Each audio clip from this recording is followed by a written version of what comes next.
अस्सलामुअलैकुम and a very good morning. Espresso में आपको खुशामदीद कहेंगे। ये है इमरान हसन। ये अल्लाह हसन। इस उम्मीद और दुआ के साथ कि आप बिल्कुल ठीक ठाक हैं या फिर थोड़े से बेहतर हैं, थोड़े से बीमार हैं। किसी भी सूरत के अंदर अपने वीक का आगाज़ आप किए बैठे हैं और जब आप वीक का आगाज़ आपको करना होता है, जब मंडे आता है, it means you have to be active.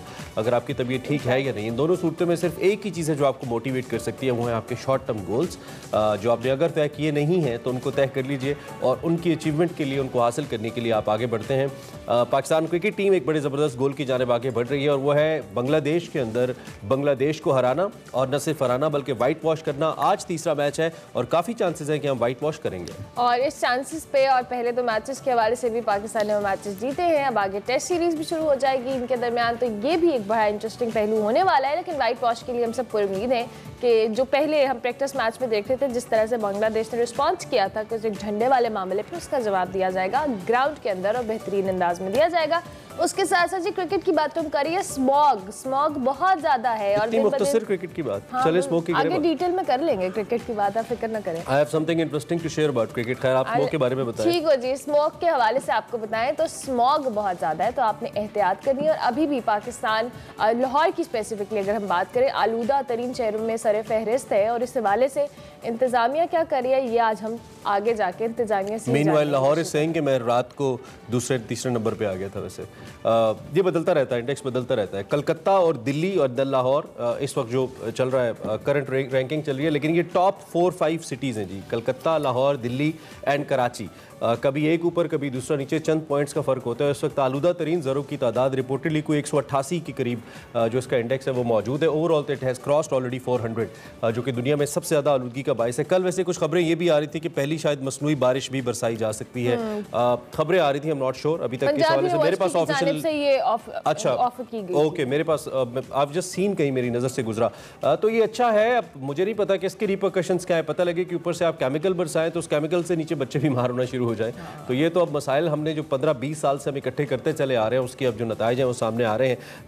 अल्लाह करे कि बारिश ही हो जाए, हम सब मिलकर दुआ करें। आप सब अगर नमाज़ पढ़ते हैं, नहीं भी पढ़ते, तो दोनों सूरतों में अल्लाह पाक से दुआ करें कि एक रहमत की बारिश हो जाए, अच्छी बारिश हो जाए, और उससे कुछ ना कुछ मौसम ज़रूर बेहतर हो जाएगा। और लोगों की तबीयतें भी, हमारी भी, वो अभी हम बात कर रहे थे कि बेहतर होती है, बाहर निकलो फिर ख़राब हो जाती है तबीयत। कुछ इस तरह का माहौल चल रहा है। खैर, चूँकि हमने क्रिकेट से बात स्टार्ट की थी, तो क्रिकेट, स्पोर्ट्समैन स्पिरिट, बर्दाश्त, ये 2-3 चीज़ें बड़ी लाज़िम मलजूम है एक दूसरे के साथ। और कल एक खबर आई थी शाहीन शाह अफरीदी के हवाले से, आपको याद होगा जब वो बॉलिंग करा रहे थे, अफीफ ने उन्हें छक्का मारा था और उन्होंने उसको बॉल दे मारी थी बगैर ये देखे। इनफैक्ट देख ही रहे थे, गुस्से में बॉल मारी थी कि जी वो क्रीज से बाहर भी नहीं थे, रन लेने की कोशिश भी नहीं कर रहे थे, लेकिन उनके बॉल मारने से उस वक्त तो बज़ाहिर शाहीन शाह अफरीदी ने स्पोर्ट्समैन स्पिरिट दिखाया, अफीफ के पास भी गए, उनकी खैरियत भी दरियाफ्त की, लेकिन बाद में फिर ये, इससे पहले सरफराज अहमद को भी PSL के बीच में अजीब व गरीब इशारे कर चुके हैं। सो ये अच्छा है कि उन्होंने इस बात को उस वक्त रियलाइज़ किया और बाद में थोड़ा सा रियलाइज उन्हें PCB ने भी करवाया, आई मीन ICC ने भी करवाया।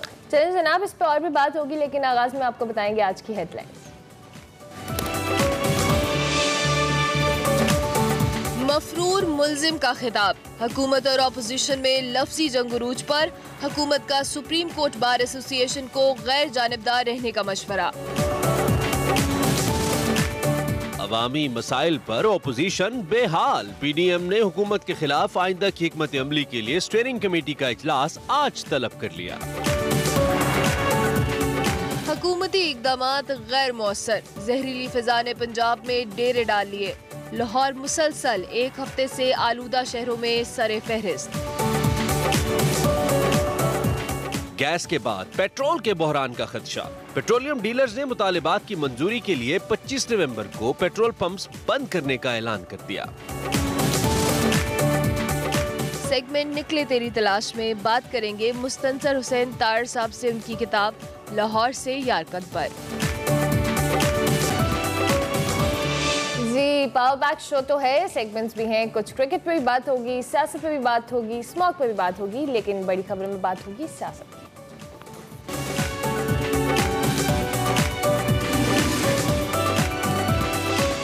सियासत और कानून साजी इस वक्त सबसे गर्म मौजू है, सबसे गर्म कहना चाहिए टॉपिक्स है जिन पे बात हो रही है। सबसे पहले हम सियासी महाज की बात करें तो मारूफ कानूनदान आसमा जहांगीर की याद में एक कॉन्फ्रेंस हुई और इस कॉन्फ्रेंस से एक भौचाल आया हुआ है हमारी सियासत में। इसमें वज़ीर आज़म और मफरूर मुल्ज़िम नवाज शरीफ के खिताब पर हुकूमत और नून लीग के दरमियान इस वक्त जो लफ्जी जंग है वो जारी है। लीगी कायद का खिताब और इस खिताब को वफाकी वज़रा और हुकूमती शख्सियात ने इसे आइन और मुल्क के साथ एक मजाक करार दिया है। सुप्रीम कोर्ट बार काउंसिल को गैर जानिबदार रहने का मशवरा भी दिया है। हुकूमत और अपोजिशन के दरमियान जो सियासी जंग है वो अपनी जगह, लेकिन मुल्की मसाइल रोज़ बरोज़ बढ़ते जा रहे हैं और इस कॉन्फ्रेंस के तनाजुर में फवाद चौधरी साहब ने इस कॉन्फ्रेंस में शिरकत करने से इनकार कर दिया था, ये कहते हुए कि एक मफरूर मुल्ज़िम से चीफ जस्टिस या दीगर जज साहिबान की मौजूदगी में खिताब करवाना दिस इज़ नॉट फेयर और वो इस कॉन्फ्रेंस का हिस्सा नहीं बनेंगे। बिल्कुल। और गुज़िश्ता दिनों बात की जाए दीगर मसाइल के हवाले से तो स्टेट बैंक ने शरह सूद में एकदम बड़ा इजाफा कर दिया है। महंगाई की रफ्तार मजीद तेज हो गई है, जबकि गैस बहरान भी शिद्दत इख्तियार कर गया है। चूल्हे ठंडे पड़ने लगे और आइंदा दिनों में पेट्रोल का भी एक बड़ा बहरान सामने आने वाला है।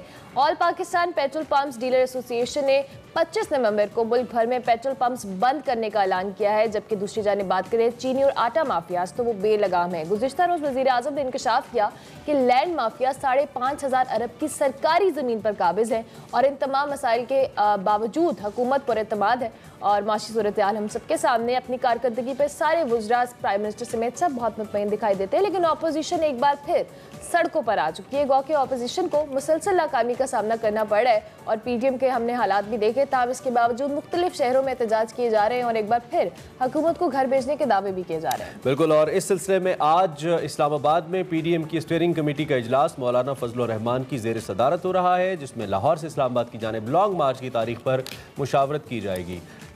ये लॉन्ग मार्च पता नहीं कितना लंबा होगा, लेकिन इसकी तारीखें बहुत लॉन्ग हो रही हैं और बहुत अरसे से हो रही हैं, जबकि हुकूमत मुखालिफ एहतजाज के लिए जो दीगर तजावीज़ हैं उनका भी जायज़ा लिया जाएगा। पीडीएम तर्जुमान हाफिज़ हमदुल्ला का कहना है कि स्टीयरिंग कमेटी इजलास में तहरीक की आइंदा की हिकमत अमली पर मुशावरत की जाएगी, जबकि 23 नवंबर को मौलाना फजल रहमान की क़यादत में इस्लामाबाद में पीडीएम का सरबराही इजलास होगा और इसी में तमाम जमातों के सरबराहान भी शरीक होंगे। लॉन्ग मार्च कब और किस तारीख को होगा, तारीख और जो वक्त का तयन है ये स्टीयरिंग कमेटी के इजलास में होगा।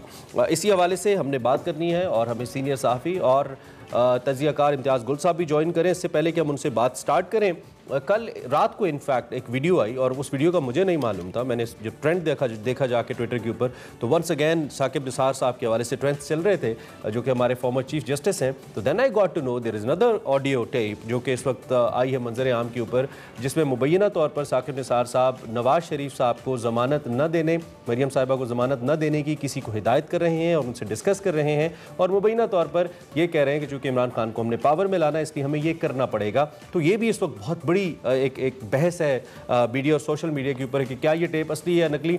साबिक चीफ जस्टिस ने इस टेप को मानने से इनकार किया है, इससे तरदीद की उन्होंने इसकी कि ये टेप मेरी नहीं है। इसी हवाले से हमने बात करनी है। इम्तियाज़ गुल साहब चूँकि हमारे साथ मौजूद हैं, उनसे हम बात कर साहब thank you very much for joining ji, बहुत शुक्रिया। सबसे पहले तो हम ये जो टेप्स के ऊपर टेप्स के आने का सिलसिला है इसके क्या असरात आप देख रहे हैं? पाकिस्तान की जुडिशरी जो पहले ही हम कोई almost we are on like 130th position in the world, हमारा जो निज़ाम इंसाफ है वो बहुत ही स्लो है, काम नहीं करता है। ऊपर से इस किस्म की जो सिचुएशंस बन रही हैं और सबसे आला ओहदे के ऊपर सवालात उठ रहे हैं, इसको आप पाकिस्तान जुडिशरी के लिए कैसे देखते हैं इम्तियाज़ गुल साहब? देखिए, जाहिर है कोई अच्छी बात नहीं है, बड़ी मुल्क की नेक नामी तो नहीं बदनामी हो रही है इस हवाले से, लेकिन इसमें कोई ताज्जुब की भी बात नहीं है। हमें पता है हमारे जज साहिबान, हमारे वकला क्या कुछ करते रहे। जो टेपें आ रही हैं तो लगता है कि इंटेलिजेंस ब्यूरो और इसके साथ दूसरे जो इदारे हैं वो एक में हैं जिसके पास जो हथियार जो कारतूस है वो ला के आप चला रहे हैं। और आपको मालूम है गुज़िश्ता दौर हुकूमत में ख़ास तौर पे इंटेलिजेंस ब्यूरो और वज़ीर आज़म हाउस के दरमियान बहुत करीबी रब्ता था, तो ऐन मुमकिन है कि जितनी टेपें निकल रही हैं वो इंटेलिजेंस ब्यूरो के ज़रिए आ रही हों। और बाकी ये है कि सब के सामने है जो आप इसी से अंदाज़ा लगा लें कि चीफ जस्टिस साहब आसमा जहांगीर साहिबा की वो उनकी याद में जो कॉन्फ्रेंस थी वहाँ शिरकत के लिए चले गए। इस तरह इस्लामाबाद हाई कोर्ट के चीफ जस्टिस भी चले गए, लेकिन दोनों के स्टाफ ने ये पूछने की जहमत नहीं गवारा की कि इस कॉन्फ्रेंस में बोलेगा कौन कौन। तो इससे आप अंदाज़ा लगाइए कि थोड़ा हमारा जो कल्चर है वो काफ़ी सतही है यानी डिटेल में हम नहीं जाते हैं। अगर डिटेल में गए होते चीफ जस्टिस साहब, दोनों चीफ जस्टिस साहिबान, तो फिर शायद वो इस कॉन्फ्रेंस में शिरकत ना करते, क्योंकि इस कॉन्फ्रेंस की वजह से खुद बड़े बड़े जो वकला हैं इनके ऊपर भी बहुत बड़ा सवाल उठ गया है, और वो ये कि आया कोई कानून से भगोड़ा या मफरूर या कोई मुल्जिम इस तरह की किसी कॉन्फ्रेंस से खिताब कर सकता है या नहीं कर सकता। तो ये उनके, अब एहसन बून साहब को मैं सुन रहा था किसी प्रोग्राम में, जो बार के वाइस प्रेसिडेंट भी हैं, वो कोई अजीब अजीब मंतके पेश कर रहे थे, आर्टिकल 19 की उन्होंने बात कर दी तो कि जी उसके तहत तो तमाम लोगों को बोलने की आज़ादी है। पता हो या ना हो, कोई इसमें जजेस का प्रॉब्लम नहीं है, एहसन बून साहब ये कह रहे हैं। जी, ये बड़ी भोंडी किस्म की दलील उन्होंने दी। दुनिया भर में जहाँ भी कॉन्फ्रेंसें होती हैं, सेमिनार होते हैं, 2-2 3-3 दिन पहले, बल्कि हफ्ते पहले वो एजेंडा शेयर हो जाता है, आपको बता दिया जाता है कि इतने सेशन होने हैं, आप फलां सेशन में हैं। ये तो, लेकिन मैं वही कह रहा हूँ कि अगर इन्होंने उसको तय भी नहीं किया हुआ था तो इससे भी जाहिर होता है कि कितना सती किस्म का हमारा सारा काम काज हो गया है। इम्तियाज गुल साहब, जो हुकूमत के कैंप्स की जानिब से तनकीद की जा रही है, आपके ख्याल में इट्स जस्टिफाइड कि जो लीगी कायद का खिताब था वो नहीं होना चाहिए था, और इस पर वाकई ओवरऑल हम चीफ जस्टिस साहिबान की भी बात करें और वकला की भी बात करें, उनकी क्रेडिबिलिटी पर भी बात आई है?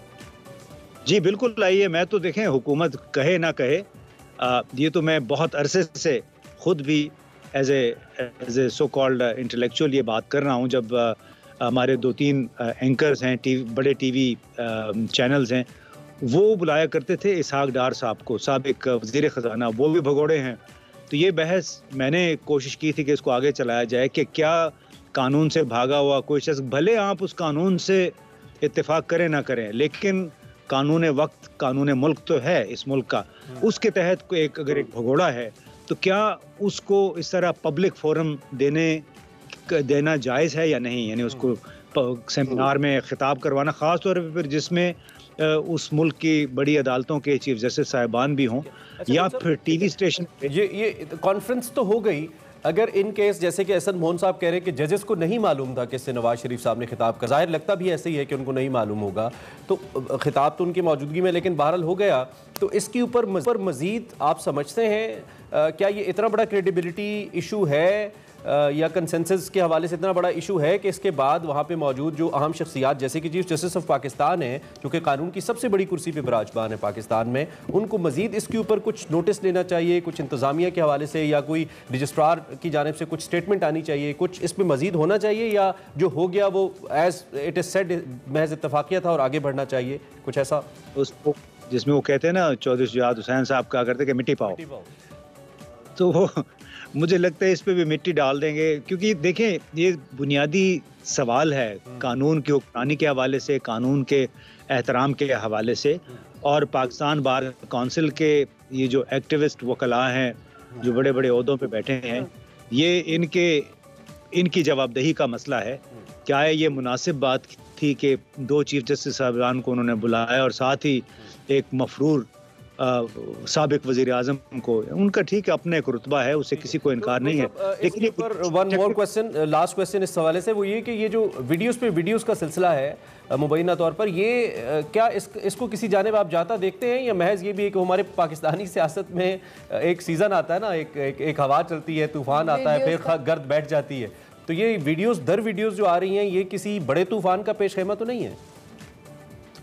देखिए, बड़ा तूफान कोई नहीं आना, बड़े बड़े तूफान आए गुजर गए। एक साहब थे, वो उनकी भी वीडियो तो बहुत ही वाज़ेह वीडियो सामने आ गई थी, वो आज भी आपको टीवी पे बैठे दिखाई देते हैं, तबसरे कर रहे होते हैं। अरशद मलिक साहब की भी वीडियो आई थी, मरियम नवाज साहब वैसे ही घूम फिर रही हैं, हालांकि उनको भी सज़ा हुई है। तो ये वीडियोज़ आने का सिलसिला जारी रहेगा, जिसके पास जो तीर है वो निकाल के दूसरों पे, अपने दुश्मनों पे फेंक रहे हैं। हमें अपने फोन को हाथ लगाने से डर लगने लगा है कुछ अर्से से। ठीक हो गया। इम्तियाज गुल साहब, एक बार ऑपोजिशन की भी बात कर लेते हैं। पीडीएम पार्लियामेंट में तो नाकामी का सामना रहा है, या वो सड़कों पे आ रहे हैं हुकूमत के खिलाफ एहतजाज करने, एजेंडा उनका महंगाई है। आपको लगता है कि ये जो लॉन्ग मार्च जिसका उन्होंने दिसंबर में ऐलान किया है, ये कोई हुकूमत पे कोई प्रेशर बिल्ड कर पाएगा, या उन पर कोई किसी तरह की जो कह ले उनको थरथरली मचा सकता है इस सियासत में? देखिए, हुकूमत की अपनी कुछ नालायकियां हैं, कुछ कमज़ोरियां हैं, उसकी वजह से तो प्रेशर आ सकता है, लेकिन ये जो अपोजिशन है वो इसलिए लोग नहीं आ रहे हैं कि उन्हें हम शुक्रगुजार हैं टीवी चैनल्स के, रेडियो चैनल्स के, इसकी वजह से इतना ज़्यादा तजिया होता है, ये लोग इतने ज़्यादा उसकी वजह से तमाम सियासतदान एक्सपोज हो जाते हैं, किसकी कितनी सलाहियत है, इंटेलेक्चुअल सलाहियत कितनी है, उसकी वजह से मेरा लोग अब इनकी ज़्यादा लोग अब इनकी बातों में नहीं आएंगे। पेशावर में देखा आपने, नौशहरा के बाद इन्होंने जलसा करना था पेशावर में, वो भी नहीं हुआ इसलिए कि वहाँ लोग नहीं आ सके। अब मालूम नहीं वो कारकुनान कहाँ चलेंगे, जिन कारकुनान की उम्मीद में, जिनके सहारे पे ये पेशावर में जलसा करना चाह रहे थे, तो उनकी हालत अंदरूनी तौर पे दिगरगुं है। जी गुल साहब, अगर मैं आपसे ये पूछूं अला सुबह कि पाकिस्तान का असल मसला क्या है? पाकिस्तान का असल मसला जुडिशरी है, उसमें मसाइल हैं, महंगाई है, उसमें मसाइल हैं, सही इलेक्शंस का ना होना है, एहतसाब है, लॉ एंड ऑर्डर है। असल मसला क्या है? क्योंकि एक मसला आता है और दूसरा कहीं दूर गुम हो जाता है। अब 2-3 दिन से महंगाई का जिक्र नहीं है मीडिया के अंदर, ये वीडियो टेप्स का तस्करा है, फिर पहले महंगाई चल रही थी, फिर गैस। मतलब पाकिस्तान का बेसिक प्रॉब्लम क्या है जी, जिससे हम स्टार्ट करें और उसका हल होना शुरू हो, जिसका इदराक आई थिंक ना अपोजिशन को है ना हुकूमत को है, मुझे तो ऐसा लगता है। सबसे बड़ा मसला मुनाफकत है, इसलिए कि आप PDM की 3 जमातों को ही देख लें,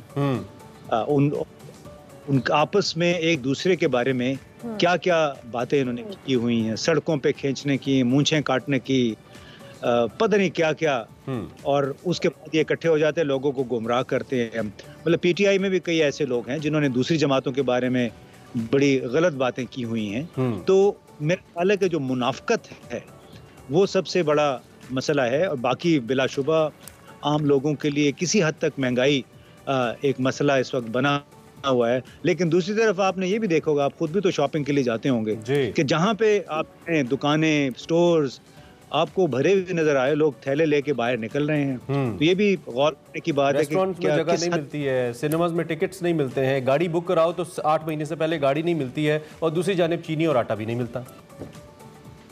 जी वो तो देखें ना, वो अब डिमांड एंड सप्लाई की बात है। अगर हम पाकिस्तान में नालायकी है, मनसूबाबंदी नहीं की गई है कि इतनी आबादी जिस रफ्तार से बढ़ रही है उस रफ्तार से हमें प्रोक्योरमेंट करनी चाहिए, तो फिर तो ये शॉर्टेज तो पैदा होगी। ये भी सिस्टम की नालायकी है कि हमारे पास फॉरवर्ड प्लानिंग जो मतलब पेशबंदी के तौर पे मुस्तकबिल की मनसूबाबंदी जो है, उसका सिस्टम काफ़ी हद तक डिसफंक्शनल हो गया है। ठीक हो गया। बहुत शुक्रिया इम्तियाज़ गुल साहब कि आपने अर्ली इन द मॉर्निंग हमें ज्वाइन किया। गुल सीनियर तज्जियाकार और साफ़ी हमारे साथ मौजूद थे, महंगाई के हवाले से, PDM के हवाले से, और जो वीडियो टेप्स आ रही हैं उसके हवाले से गुफ्तगू कर रहे थे। अभी हम एक ब्रेक लेंगे, ब्रेक के बाद हाजिर होंगे। आप देखते रहिए एक्सप्रेसो।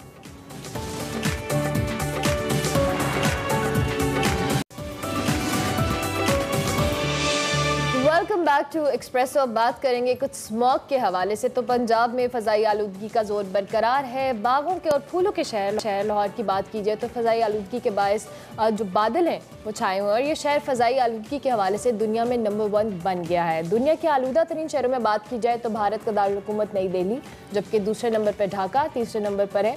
और पंजाब के दीगर शहरों के हवाले से भी बात करें तो लाहौर के हालात कुछ मुख्तलिफ नहीं है, लाहौर से मुख्तलिफ नहीं है। एयर क्वालिटी इंडेक्स की बात करें तो इंतहाई मुज़र सेहत होने से नज़ला, ज़ुकाम, आंखों में जलन, खांसी समेत लोग दीगर जो बीमारियां उसमें भी मुब्तला हो रहे हैं। बिल्कुल, और हॉस्पिटल्स के अंदर रश बढ़ रहा है, मरीजों की तादाद में इजाफा हो रहा है। डॉक्टर्स बुजुर्गों और बच्चों को घरों तक महदूद रहने का मशवरा दे रहे हैं। स्मोक पर काबू पाने के लिए अब कुछ इक़दामात की अगर बात करें तो पंजाब हुकूमत, बलदियाती हुकूमत, ज़िले इंतज़ामिया, जो महकमा माहौलियात है और इस समेत जो दीगर मुख्तलिफ इदारे हैं वो बज़ाहिर लगता है कि मुतहरिक हो चुके हैं। धुआं छोड़ने वाली गाड़ियों के खिलाफ एक्शन शुरू किया गया है। फैक्ट्रियों में टायर और फसलों की बाक़ियात जलाने वालों के खिलाफ सख्त कार्रवाई की हिदायत की गई है। और इसी सिलसिले में वज़ीर आला पंजाब उस्मान बुज़दार ने डिप्टी कमिश्नर्स को मज़ीद इख्तियारात दे दिए हैं। लाहौर में बढ़ती स्मोक से निपटने के लिए जो बलदियाती हुकूमत है उसने मुख्तलिफ मकामात पर पानी के छिड़काव का फैसला किया है। उनका ये ख्याल है कि गर्द बैठेगी तो इससे शायद इस पर असर पड़ेगा। जबकि कमिश्नर लाहौर ये कहते हैं कि स्मोक से बचने के लिए यूरो 2 पेट्रोल की फ़रोख्त पर 1 माह के लिए पाबंदी लगा दी गई है, जबकि धुआं छोड़ने वाली गाड़ियों के खिलाफ भी कार्रवाई शुरू कर दी गई है। महकमा मौसमियात के मुताबिक रवा बारिश का कोई इम्कान नहीं है। शहरी स्मोक से बचने के लिए फेस मास्क का इस्तेमाल यकीनी बनाएं, ऐसी भी हिदायत सामने आ रही हैं। इस वक्त हमारे साथ मोहम्मद उस्मान साहब मौजूद हैं। ज़रा बात करते हैं क्योंकि इंतज़ामी मशीनरी को वही देख रहे हैं और कमिश्नर लाहौर हैं, उनसे ज़रा पूछते हैं कि वो इस हवाले से हमें क्या अपडेट कर सकते हैं। उस्मान साहब, thank you very much for joining अस। ये लाहौर के हालात आपके लिए नए नहीं हैं, बहुत अरसे से अहम ओहदों के ऊपर आप जिम्मेदारियाँ अंजाम देते रहे हैं। ये जो इस वक्त सूरत हाल पैदा हुई है, ये एक बार फिर चैलेंजिंग क्यों हो रही है? कंपैरेटिवली होना तो ऐसे चाहिए था कि पिछले सालों से कंपैरेटिवली ये कम होती जाती और अब 2021-22 के अंदर हम आके थोड़ा सा कंफर्टेबल हो जाते, क्योंकि ये चैलेंज मुसलसल हम फेस करें, लेकिन ये तो बढ़ता जा रहा है।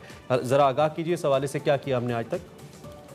मैं बुनियादी तौर पर आपको एक बात जो ज़रूरी बात है वो बताना चाहूँगा। हम इस साल ना कंपैरिजन कर रहे हैं पिछले साल से। पिछले साल आपके इल्म में है कि कोविड की वजह से एक ओवरऑल लॉकडाउन सिचुएशंस थी, जिनकी वजह से दुनिया भर में जहाँ जहाँ भी स्मॉग होती है वहाँ पे स्मॉग नहीं हुई थी, लॉकडाउन हुए थे, मुख्तलिफ इंडस्ट्री बंद थी। एक्चुअली जो सबसे बड़ा कंट्रीब्यूटर है इस सीज़न के अंदर हमारी जो स्मॉग को कंट्रीब्यूट करने का, वो व्हीकुलर एमिशन है। और जितनी ज़्यादा गाड़ियाँ आप इस दरमियान में कम करेंगे या उनकी जो एमिशन है उसको कंट्रोल करेंगे बेहतर तरीके से, उतना ज़्यादा फ़ायदा होगा। देखिए, हमें बुनियादी तौर पर समझने की ये ज़रूरत है कि ये जो रूटीन के अंदर जितनी भी कंबशन होती है वो चूँकि हवा चल रही होती है और वेदर का एक पर्टिकुलर फिनोमिना नहीं होता, इसकी वजह से वो एक्यूमुलेट नहीं होती और चलती रहती है। हमें इन दिनों में आकर ये चीज़ इसलिए फील होती है कि हवा चलनी बंद हो जाती है, और जैसे जैसे अब हम दिसंबर की तरफ जाएंगे टेम्परेचर का एक पर्टिकुलर फिनोमिना प्रिवेल करेगा जिसको टेम्परेचर इन्वर्जन कहते हैं। उसके अंदर कोल्ड एयर के अंदर हमारी जो हॉट एयर है वो ट्रैप हो जाती है और हम एक बाउल के अंदर एक किस्म का बाउल बन जाता है हमारे गिर्द, और उसमें फिर हम जितनी एमिशंस करते हैं या जितनी भी बर्निंग करते हैं या जो भी कंबस्शन हम अंदर कर रहे होते हैं वो हवा में मुअल्लक हो रही होती है और कहीं जा नहीं रही होती। और इस दरमियान में हमारे पास सिर्फ और सिर्फ एक ही चारा है कि हम कम से कम एक तो ये कि जो एमिशंस कर रहे हैं वो देखें कि वो डेंजरस ना हो, ताकि वो खुदा न खास्ता हमारी सेहत के लिए या हमारे लिए नुकसानदेह ना हो। और दूसरे नंबर पे जहां जहां किसी कंबशन को अवॉइड किया जा सकता है इन दिनों में, नागुज़ीर है जहां तो वहां तो एक अलग बात है, लेकिन जो अवॉइड की जा सकती है उनको हम अवॉइड करें, क्योंकि जैसे ही ये वेदर खुलेगा और ये हवा दोबारा चलेगी, दोबारा उसके बाद ये खत्म हो जाएगा। अब जो कंट्रीब्यूटिंग फैक्टर्स हैं उसमें अगर खास तौर पे हम देखें, जो नई बात होती है या जो डिफरेंट बात होती है, वो जो हमारी स्टबल बर्निंग है वो होती है, जो कि सीजनल है, जिसमें हम अपनी अगली फसल को तैयार करने के लिए पिछली फसल को आग लगाते हैं। बाकी फैक्ट्रियां सारा साल चल रही हैं, आपके जो भट्टे हैं सारा साल चल रहे हैं, गाड़ियां सारा साल चल रही हैं। सिर्फ जो नया काम होता है वो ये स्टबल बर्निंग का होता है, जिसको कंट्रोल करने के लिए हुकूमत ने इस दफ़ा पर्टिकुलरली पिछले 2 सालों से काफ़ी सख्त इकदाम लिए हैं। बल्कि मैं अगर आपको ये भी बताऊं कि कोई ऐसा एरिया नहीं है इस वक्त जहां पर हम अभी रेगुलेट नहीं कर रहे या बेहतरी नहीं ला रहे या काम नहीं कर रहे। फॉर इंस्टेंस, आज से 4-5 साल पहले की बात करें तो भट्टों को बंद करते थे तो वो सड़क पर आ जाते थे और हमारे पास कोई ऑप्शन नहीं थी कि हम उनको दोबारा चलाएं, और ऑब्वियसली लोगों का रोजगार उससे एसोसिएटेड था। कंस्ट्रक्शन सेक्टर जो है वो अफेक्ट होता था, ईंटें महंगी हो जाती थी, ईंटों की अवेलेबिलिटी का इशू बन जाता था। अब तमाम भट्टों के अंदर हमने जिगजैग टेक्नोलॉजी इंस्टॉल करा दी है। अब तो हमें सिर्फ ये इंश्योर करना है कि वो जिगजैग टेक्नोलॉजी पर चल रहे हैं, तो अब वो वाला इशू भी नहीं है। आप अगर इंडस्ट्री की बात करें तो तमाम इंडस्ट्री में स्क्रबर लग चुके हैं। हमने सिर्फ ये इंश्योर करना है कि वो स्क्रबर चला रहे हो, नंबर 1, और नंबर 2 म्यार के मुताबिक चला रहे हो, यानी कि ऐसा ना हो कि वो सिर्फ चल रहा है और उसकी जो एमिशंस हैं वो फिर भी, यानी कि चीज़ों को रेगुलेट करने की ज़रूरत है। उस्मान साहब, आपको यहाँ पे मेंशन थोड़ा सा इंटरप्ट भी करूँगी, ये भी हम चाहेंगे। ऑब्वियसली आपने कहा कि अभी कंपैरेटिवली पिछले 2 सालों की निस्बत हुकूमत ज़्यादा इकदाम कर रही है, लेकिन ऑब्वियसली ये शॉर्ट टर्म प्लानिंग्स पे नहीं चल सकता सिस्टम, इसके लिए बड़ी लॉन्ग टर्म प्लानिंग की ज़रूरत होती है। सो आप लोगों की जानिब से इसको आइंदा आने वाले सालों में रोकथाम के लिए इसके हवाले से जो पहले प्रिकॉशनरी मेजर्स करने के हवाले से क्या प्लानिंग की जा रही है? देखिए, मैं जो गुजारिश कर रहा था, ये जो अभी मैंने 2 मेजर्स आपको बताए हैं, स्क्रबर्स का इंस्टॉल होना और जिगजैग टेक्नोलॉजी का लगना, ये मीडियम टू लॉन्ग टर्म के मेजर्स हैं। ये एकदम से नहीं हुए, ये पिछले 2-3 सालों से आहिस्ता आहिस्ता इंडस्ट्री को रेगुलेट करके इस स्क्रबर को लगाया गया, ये जिगजैग टेक्नोलॉजी लगवाई गई। और आज जो आपने खुद ही अपने ओपनिंग प्रेमाइज में बताया कि हमने यूरो 2 की सेल बैन की है, वो हम सिर्फ इसलिए कर सके क्योंकि यूरो 5 पाकिस्तान में अब अवेलेबल है। ये भी मीडियम टू लॉन्ग टर्म में पॉसिबल हुआ। अगर हम ये 2 साल पहले करते तो इसका कोई फायदा नहीं था, क्योंकि यूरो 5 अवेलेबल नहीं था। अब चूंकि हुकूमत पाकिस्तान ने यूरो 5 इंपोर्ट किया पिछले 2-3 सालों के अंदर, ये पॉलिसी बनी नेशनल लेवल पे कि हम यूरो 5 इंपोर्ट करेंगे पाकिस्तान में, तो अब हमारे पास चूंकि यूरो 5 अवेलेबल था, हमारे लिए बहुत आसान था। हमने ऑयल मैनेजमेंट कंपनीज को बुलाया और उन्होंने कहा कि अगले 2 महीने आपने लाहौर के अंदर यूरो 2 नहीं बेचना, और उन्होंने कोऑपरेट किया बिकॉज बैक एंड पे अवेलेबिलिटी थी। तो हम अगर ऐसा कोई फैसला करते जो कि इंप्लीमेंट ना हो सकता तो उसको कोई फायदा नहीं था। तो ये जो चीजें मैंने आपको बताई हैं ये मीडियम टू लॉन्ग टर्म के अंदर है। इस वक्त हुकूमत पाकिस्तान का जो क्लीन एंड ग्रीन पाकिस्तान का विजन चल रहा है, जिसमें हम प्लांटेशन कर रहे हैं, दरख्तों को लगा रहे हैं ज़्यादा से ज़्यादा तादाद के अंदर, वो भी हमारी लॉन्ग टर्म प्लानिंग का हिस्सा है। तो there is a lot that is happening on the long term front. आप इलेक्ट्रिक बसेज आ रही हैं, जो हम स्टबल बर्निंग की भी बात करते हैं, उसको कंट्रोल करने के लिए एग्रीकल्चर डिपार्टमेंट हर साल 500 से लेकर 600 नए जो हार्वेस्टर्स हैं जो कि इन स्टबल बर्निंग को अवॉइड कराएंगे और इस तरह से हार्वेस्ट अच्छा करेंगे। उस्मान साहब, ऐसा लगता है इट्स मे बी आप उसको करेक्ट भी कीजिएगा, ऐसा लगता है कि ये सारी सतही बातें हैं, यानी कि ऐसे इक़दाम हैं जो बज़ाहिर देखने में नजर आते हैं वो आप लोग कर रहे हैं और वही करना चाहते हैं, जैसे फसलों का जलाया जाना, जैसे गाड़ियों का धुआं ना देना, यानी कि वो चीज़ें जो कि एक आम आदमी को समझ आए कि अच्छा जी इससे हो रहा होगा तो ये ठीक हो जाएगा। लेकिन ऑन प्रैक्टिकल ग्राउंड क्या कोई रिसर्च वर्क किया जा रहा है? आपके पास लैब्स मौजूद हैं, आपके पास पंजाब के अंदर अच्छी फैसिलिटीज़ हैं, कोई रिसर्च आपने करवाई हो कंडक्ट जिससे हमें पता चले? चूँकि सिर्फ कलकत्ता, दिल्ली, लाहौर तो नहीं है, दुनिया के और भी बहुत बड़े बड़े शहर हैं, मेट्रोपॉलिटन सिटीज़ हैं जहाँ पे गाड़ियाँ भी चलती हैं, जहाँ पे फसलें भी उगती हैं, लेकिन वहाँ पे ये सूरत हाल नहीं है। इन स्पेसिफिक लाहौर या ये जोन इसमें क्यों आता है? इस पर कोई ऐसी स्टडी करवाई है आपने जिससे हम कम अज़ कम मुस्तकबिल में 2 साल, 4 साल, 5 साल के बाद हम उससे निकल सकें, बजाय इसके कि हम ये सतही इक़दाम की जानिब ज़्यादा तवज्जो मबजूल रखें?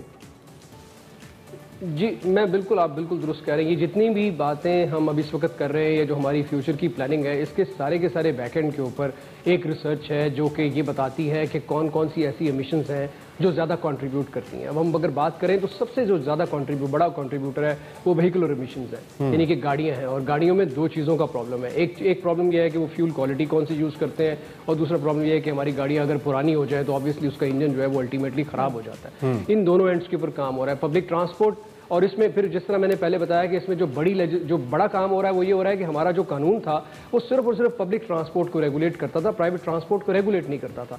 As we speak there is a law जो कि इस वक्त हमारी प्रोविंशियल असेंबली की कमेटी में पड़ा हुआ है, जिसके अंदर हम अब प्राइवेट गाड़ियों की रेगुलेशन का लॉ भी लेकर आ रहे हैं, और वो सब्सिक्वेंटली इंशाल्लाह ताला वो भी होगा। लेकिन एट द सेम टाइम जिस तरह मैंने बताया, ट्रांसपोर्ट डिपार्टमेंट ई बसेज लेकर आ रहा है ताकि जो हमारी अपनी गाड़ियाँ हैं वो इलेक्ट्रॉनिक बसेज हों, और ताकि हमारी जो अपनी बसेज हैं वो एमिशंस ना कर रही हों। और इसी तरह ये कल्चर को आहिस्ता आहिस्ता हम प्रमोट करेंगे। मैंने यूरो 5 की बात की, वो भी लॉन्ग टर्म प्लानिंग है, और वो ये सोच के साथ आया है क्योंकि सबसे ज़्यादा एमिशंस गाड़ियों में से हो रही हैं, इसलिए गाड़ियों की जो फ्यूल की क्वालिटी है उसको इंप्रूव किया हुकूमत पाकिस्तान ने, और उसके अंदर इंश्योर किया कि उसकी अवेलेबिलिटी यकीनी बनाई जाए। तो ये सारा का सारा जो जितने भी मेजर्स हुए इनके बैक एंड के ऊपर रिसर्च है। जो आपने स्टबल बर्निंग की बात की, स्टबल बर्निंग पाकिस्तान से ज्यादा इंडिया में होती है, और उसकी हमारे पास एविडेंस मौजूद है, सैटेलाइट इमेजरी मौजूद है। उस इन दिनों में हवा चूंकि मशरिक से मगरिब की तरफ चल रही होती है, इसमें फिर एक तजवीज़ ये हो सकती है कि ये जो माहौलियाती आलूदगी है ये तो सभी, हमारा भी मसला है, भारत का भी मसला है, ये कोई सरहदी मसला या सिक्योरिटी का मसला तो है नहीं, और इसमें वो भी इसकी जद में आते हैं। तो इसमें कोई मैकेनिज्म बनाया जा सकता है, जो हमारी पंजाब गवर्नमेंट है और वहाँ की पंजाब गवर्नमेंट है, कोई मैकेनिज्म ऐसा बने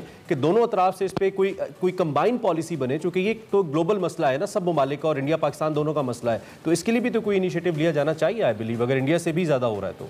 देखिए इंडिया तो ज़्यादा हिट हुआ। आपने देखा पिछले दिनों उन्होंने तो तकरीबन लॉकडाउन जैसी सूरत हाल हुई, दफातर बंद हुए, स्कूल्स बंद हुए, पब्लिक ट्रांसपोर्ट की बंदिश हुई, बहुत सारी फैक्ट्री उन्होंने बंद की, तो वहाँ तो तकरीबन हमारे से ज़्यादा बुरे हालात हैं। तो दे अंडरस्टैंड कि जो स्टबल बर्निंग का इशू है ये उनको ज़्यादा तंग करता है। लेकिन चूंकि इन दिनों में थोड़ी हवा चल रही होती है, हवा का रुख अगर उनकी तरफ ना हो तो वो इवेंचुअली मूव करके आगे चले जाता है। चूंकि टेम्पररी फिनोमेना है स्टबल बर्निंग, इसलिए लोग ज़्यादा इसके ऊपर वो नहीं कर रहे। ऑब्वियसली जो लॉन्ग टर्म इन्वेस्टमेंट या प्लानिंग करने की जरूरत है वो हमारी व्हीकल साइड पर करने की जरूरत है। आप क्विकली ये भी बता दें कि मजीद क्या इकदाम किए जा रहे हैं ज़िला इंतजामिया की जानिब से, और जो कल वज़ीर आला उस्मान बुज़दार ने भी इंस्ट्रक्शंस दी हैं पानी के छिड़काव के हवाले से, मजीद क्या पॉलिसी होगी अब?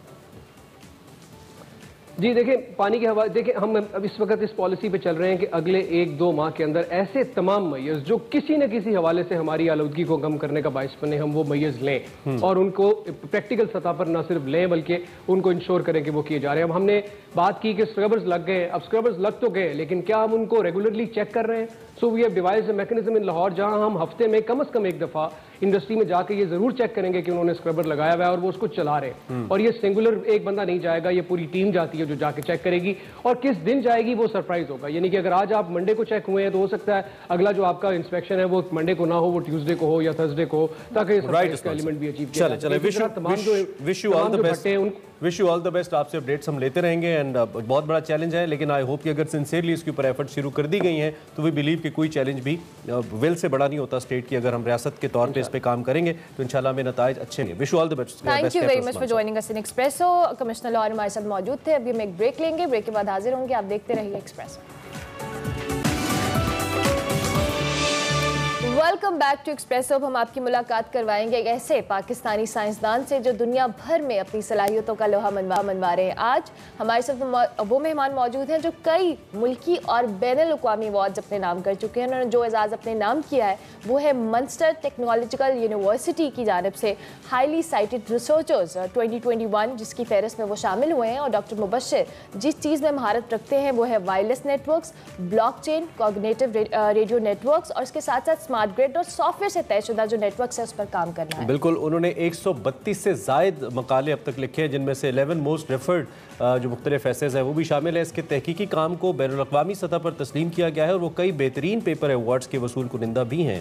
डॉक्टर मुबश्शिर ने Mehran university of engineering and technology से ग्रेजुएशन की है और रिसर्च के हवाले से माशाल्लाह एक बहुत बड़ा नाम है पाकिस्तान का। अब हमें all the way live exclusively from the island join कर रहे हैं इन एक्सप्रेसो। हम उनको इस स्पेशल थैंक्स के साथ कि उन्होंने वक्त निकाला हमारे साथ मौजूद हैं, खराज तहसीन भी पेश करते हैं। डॉक्टर साहब, thank you very much for joining us and good morning from Pakistan. आप ठीक ठाक है, खैरियत से हैं? जी, थैंक यू वेरी मच, आपने इनवाइट किया।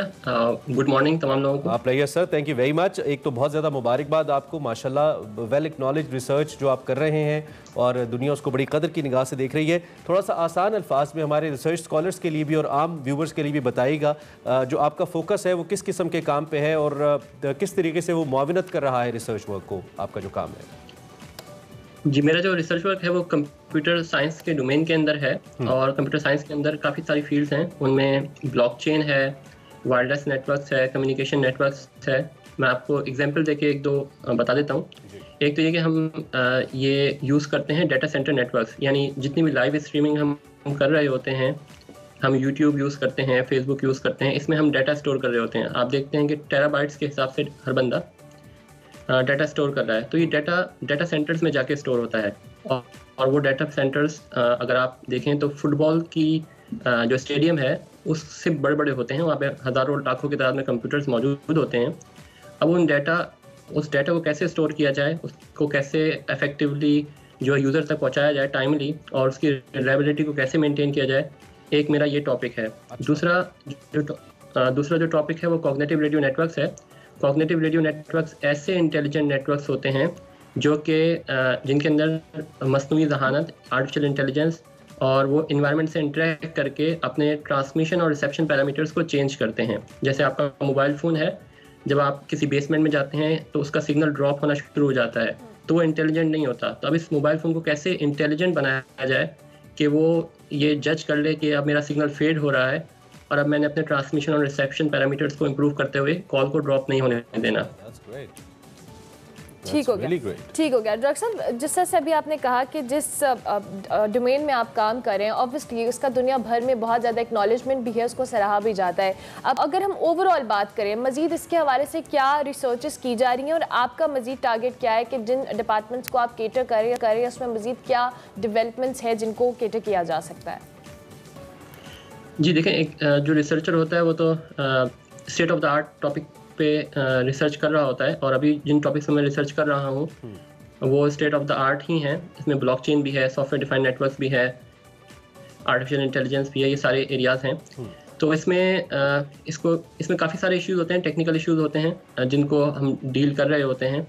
और जो रिसर्चर्स हैं वो अगर अपने काम पे फोकस करें और फोकस करते हुए आगे उन प्रॉब्लम्स को एड्रेस करें तो उन प्रॉब्लम्स को आराम से कैटर किया जा सकता है। मैं स्पेसिफिक नहीं हो रहा क्योंकि अगर आप कोई टेक्निकल बात करेंगे तो फिर मैं स्पेसिफिक आपको उसका जवाब दे दूंगा। वो नहीं पाएंगे क्योंकि टेक्निकल ही हमारा नॉलेज उतना नहीं है। We are just trying to learn from you, जो आपका सब्जेक्ट है माशाल्लाह। Your research has been the most the highly cited, one of the most highly cited researches, और ये बड़ी ज़बरदस्त बात है। 2021 में सबसे ज़्यादा इसको पढ़ा गया। ऐसा क्या था आपकी रिसर्च में डॉक्टर साहब जो इसको बाकियों से मुनफरिद बना रही थी? और रिसर्च के अंदर जो पैटर्न होता है वो सबसे इंपॉर्टेंट होता है कि आपका सैम्पल क्या है, आप किस पैटर्न के तहत जो है वो रिसर्च कर रहे हैं। तो आपके क्या जो पैटर्न एडॉप्टेशन है वो बाकियों से मुख्तलिफ है, या आपका पाकिस्तानी होना एक फैक्टर है? Since we lack in technology, तो वो आपको ज़्यादा इंस्पायर करती है कि आप ज़्यादा डेप्थ में जाके चीज़ों को देखें। बेसिक फैक्टर क्या है इसके पीछे? जी, सबसे पहले तो ये जो अवार्ड है ये इंटरनेशनल अवार्ड दिया गया है क्लैरिवेट की जानिब से, और मैं आपको इसका मैकेनिज्म पहले बता देता हूँ ताकि मुझे बात को एक्सप्लेन करना आसान रहे। अगर आप पूरी दुनिया के रिसर्चर्स और साइंटिस्ट को निकालें, इसमें मेडिसिन के हों, फिजियोलॉजी के हों, केमिस्ट्री के हों, बायोलॉजी के हों, कंप्यूटर साइंस के हों, वो 8 मिलियन 80 लाख के करीब रिसर्चर्स और साइंटिस्ट हैं पूरी दुनिया के अंदर रजिस्टर्ड। अब ये जितनी भी रिसर्च कर रहे हैं वो पिछले 10 साल के अंदर उन्होंने जितनी रिसर्च की है, जितने रिसर्च आर्टिकल्स पब्लिश किए हैं, अगर आप उन तमाम को गैदर कर लें और उनमें से टॉप 1% निकालें तो उसके अंदर जो है ना मेरा शुमार होता है। पिछले साल मुझे कंप्यूटर साइंस के डोमेन में ये अवार्ड दिया गया और पाकिस्तान से मैं अकेला था। और इस साल भी जो है मुझे कंप्यूटर साइंस बशमूल जो है टेलीकम्युनिकेशन और इंजीनियरिंग के अंदर क्रॉस फील्ड के अंदर ये मल्टी डिसिप्लिनरी रिसर्च के अंदर ये अवार्ड दिया गया है। तो आप इससे अंदाजा कर सकते हैं कि इसका स्कोप कितना है। अच्छा, अब ये इसकी इनफरादियत क्या है? इसकी इनफरादियत ये है कि आप पिछले पूरे डिकेड के अंदर काम करते हैं, यानी ऐसा नहीं होता कि इस साल आपने रिसर्च की, कोई एक इन्वेंशन की, कोई एक साइंटिफिक रिसर्च की तो आपको ये अवार्ड मिल जाएगा। ठीक है, ये एक लॉन्ग लास्टिंग अवार्ड होता है, यानी आपके पूरे डिकेड पे, अपनी कैरियर पे, 10 साल के पिछले कैरियर पे आपने जितनी रिसर्च की है उसको गैदर करने के बाद ये अवार्ड दिया जाता है। और इसमें यूनिकनेस ये है कि आप कटिंग एज टेक्नोलॉजी, यानी ऐसी आप रिसर्च पे काम कर रहे होते हैं जिसको जो है ना बहुत ज़्यादा लोग पजीराई भी कर रहे होते हैं और जिसकी सोसाइटी पे इम्पैक्ट भी होता है। तो इस वास्ते है इसको जो है ज़्यादा लोग डॉक्टर साहब, अगर मैं आपसे ये पूछूं कि आपने इसी मौजू का इंतखाब क्यों किया अपने आप को आगे, क्योंकि ओबियसली आपने कहा कि देयर इज़ अ लेगेसी जो कि चल रही है और उसकी बेस पे कि आपने कितना काम किया है, फिर उसमें कितना इंप्रूव किया है, उसको मज़ीद कितना इन्हांस किया है, उसकी बेस पे आपको रेट किया जाता है। तो आपने ये जो आर्टिफिशियल इंटेलिजेंस है, नेटवर्किंग है, टेलीकम्युनिकेशन है, इसका इंतखाब महज इसलिए किया कि आने वाले वक्त की ज़रूरत है या आपका अपना इंटरेस्ट था इसके अंदर, इसलिए फिर आपने एक्सेल भी किया इसमें? जी, मेरा अपना पर्सनल इंटरेस्ट था। मैंने इंजीनियरिंग की हुई है कंप्यूटर सिस्टम इंजीनियरिंग के अंदर, तो बेहतर होता है कि उसी डोमेन के अंदर आप अपनी एक्सपर्टीज हासिल करें। तो वक्त के साथ साथ पिछले 10 सालों के अंदर मैंने इसके अंदर एक्सपर्टीज हासिल की और अब मैं इसको डिफरेंट एप्लीकेशंस के अंदर अप्लाई कर रहा हूँ। मिसाल के तौर पे कंप्यूटर की एप्लीकेशंस कम्युनिकेशन नेटवर्क के अंदर, कंप्यूटर की एप्लीकेशंस डिजीज़ डिटेक्शन के अंदर, कंप्यूटर की एप्लीकेशंस प्राइवेसी प्रिजर्वेशन के अंदर, इन सारी चीज़ों को मैं देख रहा हूँ। ठीक हो गया। अच्छा डॉक्टर साहब, अभी आपने पहले मेंशन किया कि एक पाकिस्तानी थे आप जो पिछले आपको अवार्ड मिले और पाकिस्तान से रिप्रेजेंटेशन ओवरऑल कम है। आप क्या समझते हैं, क्या रीज़न है कि पाकिस्तान में जो रिसर्च का काम है उसको मज़ीद कितना इम्प्रूव होने की ज़रूरत है, या हमारा ध्यान उस तरफ नहीं जा रहा कि दुनिया जिस तरह से रिसर्च वर्क पे आगे जा रही है? क्या फैक्टर्स इन्वॉल्व हैं? उसमें काफ़ी सारे फैक्टर्स इन्वॉल्व हैं और उसके लिए पॉलिसी डेवलपमेंट भी हुई है, उसको इम्प्लीमेंट करने की देर है। देखें, एक तो है गवर्नमेंट लेवल पे इनेबलिंग एनवायरनमेंट प्रोवाइड करना, तो वो तो गवर्नमेंट की जिम्मेदारी है। अल्लाह पाक इंशाल्लाह वो कर भी रहे हैं और इंशाल्लाह होगी भी फर्दर फ्लरिश इंशाल्लाह। एक मेरी इंफरादी लेवल पे रिस्पॉन्सिबिलिटी है बीइंग अ रिसर्चर। जो पाकिस्तान में जितने भी रिसर्चर्स हैं, पूरी दुनिया में जितने भी रिसर्चर्स हैं, अगर वो अपने काम से मुखलिस होंगे और अपनी काम में पूरा एफर्ट लगा के उसकी मेहनत करेंगे तो वो जहाँ पे भी हों वो रिसर्च में आगे जाएंगे, साइंस में आगे जाएंगे। तो साइंस में और रिसर्च में डेडिकेशन और बहुत ज़्यादा एफर्ट चाहिए होता है और जो कंसिस्टेंसी चाहिए होती है। तो मैं यही गुजारिश since you are the best brain in the world, I must say, आपने कहा 1% ऑफ द रिसर्चर्स जो कि दुनिया के अंदर आउट ऑफ दोज 8 मिलियन उनमें आपका शुमार होता है। दैट इज सुपर्ब, मतलब अमेजिंग। तो अगर मैं आपकी मौजूदगी से फ़ायदा उठाते हुए आपसे ये पूछूं आखिर में कि पाकिस्तान के आप जो हमारा आईटी का स्ट्रक्चर है ओवरऑल, उसको आप किधर देखते हैं अगले 10, 15, 20 सालों के अंदर, या उसमें क्या बेहतरी लाई जा सकती है? कोई तजवीज़ अगर आप दे पाएँ in terms of a message तो प्लीज़। जी, बस मैं यही मैसेज दूंगा कि इंफ्रास्ट्रक्चर से मुताल्लिक तो अल्हम्दुलिल्लाह जो कंप्यूटर साइंटिस्ट हैं उनको इतना ज़्यादा इंफ्रास्ट्रक्चर नहीं चाहिए होता रिसर्च के लिए। ठीक है, वहाँ पे तो बंदे चाहिए, यानी बंदे डेडिकेशन वाले। तो हमारे पास अल्हम्दुलिल्लाह बहुत ज़्यादा अच्छा टैलेंट मौजूद है पाकिस्तान में और बहुत अच्छे रिसर्चर मौजूद हैं। बस ये है कि वो अपनी पूरी डेडिकेशन के साथ, इखलास के साथ और सीधे रास्ते पे चलते हुए काम करें और शॉर्टकट ना करें, तो इंशाल्लाह अल्लाह पाक पाकिस्तान का नाम पूरी दुनिया में रोशन करेगा। इंशाल्लाह। आप तो कर ही रहे हैं सर, आप तो नाम रोशन थैंक यू कर ही वेरी रहे हैं। मच डॉक्टर मुबशर साहब, बहुत शुक्रिया and wish you very best of luck. बहुत इट्स एन ऑनर कि आपने हमें एक्सप्रेस किया और आपकी जो अचीवमेंट है, no doubt it's a great achievement, और पाकिस्तान को रिप्रेजेंट करना उस बेहतरीन अंदाज में करना कि आप दुनिया के बेस्ट प्लेयर में से एक हों, इससे बढ़ के और क्या बात हो सकती है। अभी हम एक ब्रेक लेंगे, ब्रेक के बाद हाजिर होंगे। आप देखते रहिए एक्सप्रेस।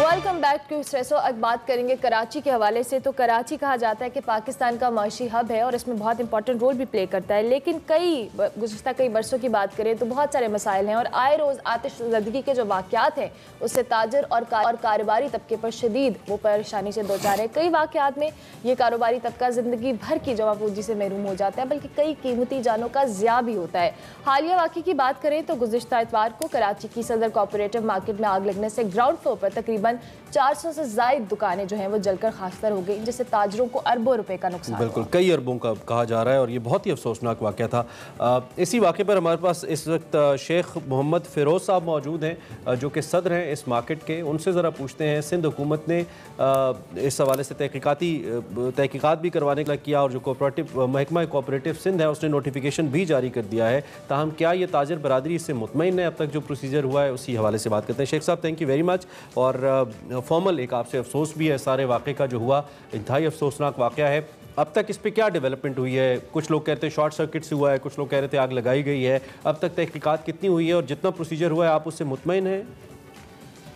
ये बहुत सदमहरी का शिकार है। सिंध गवर्नमेंट की जानिब से किसी किस्म की अभी तक ना कोई कमेटी बनाई गई है हमारे लिए, ना ही हमको कोई इसकी इत्तला है कि भाई ये कमेटी तश्कील दी गई है और आप लोग आ जाएं या इसमें आप अपने नाम दे दें। तो ये सिवाय इसके कि अभी तक जो है वो हमारे हिसाब से तो बस ज़बानी जमा खराजी चल रही है।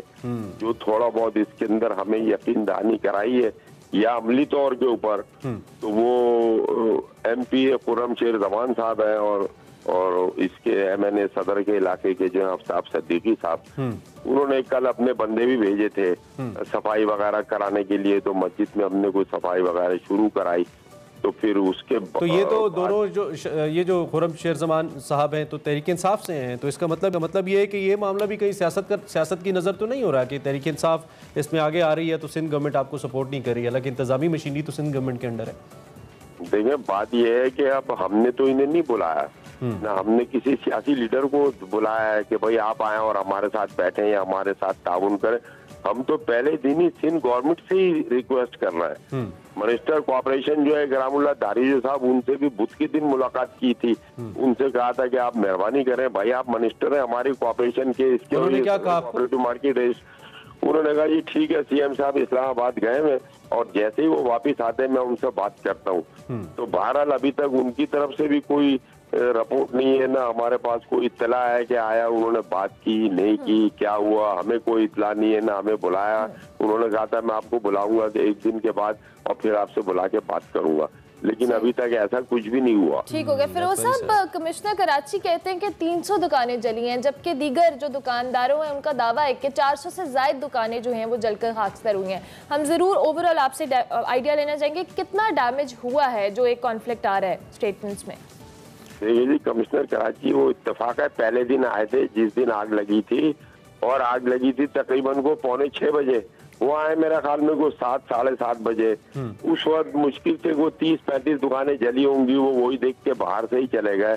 जबकि नीचे 350 दुकानें और ऊपर तकरीबन 150 दुकानें जली हैं, 500 दुकानें जली हैं, जो उसी दिन से सारे TV चैनल्स पे, अखबारों में, हर जगह पे यही आ रहा है कि भाई 500 दुकानें हमारी जली हैं। और हमने इसका पूरा एस्टिमेट भी लगाया है, तकरीबन ये समझ लें कि 1.5 अरब रुपए का। अगर सिंध गवर्नमेंट इस पे मजीद बेहतर तहकीकात नहीं करती, अदालत जाने का इरादा है आपका अपने हक के लिए? बिल्कुल जनाब, हमने तो FIR भी करवाई है और उसके ऊपर हम मामले को आगे लेके जाएंगे। अब जाहिर बात है हमारे पास तो इसके अलावा कोई हल नहीं है। ठीक है शेख साहब, चले एक बार फिर बहुत अफसोसनाक वाक़या जी, और जिन जिन लोगों का नुकसान हुआ है सिर्फ वही जानते हैं कि इस वक्त मौके से गुजर रहे हैं। हमारी तरफ से अफसोस है, अल्लाह करे कि सिंध गवर्नमेंट जाके इस पर इंक्वायरी होनी चाहिए। जी ब्रेक लेते हैं और ब्रेक के बाद दोबारा। Welcome back to Expresso. Show के दूसरे हिस्से में आ चुके हैं और अब हम निकलेंगे किसी तलाश में। बिल्कुल निकले तेरी तलाश में, और बात करेंगे लाहौर से Yarkand Waqar Ahmed Malik with the great the legend Ansar Hussain Tarar साहब।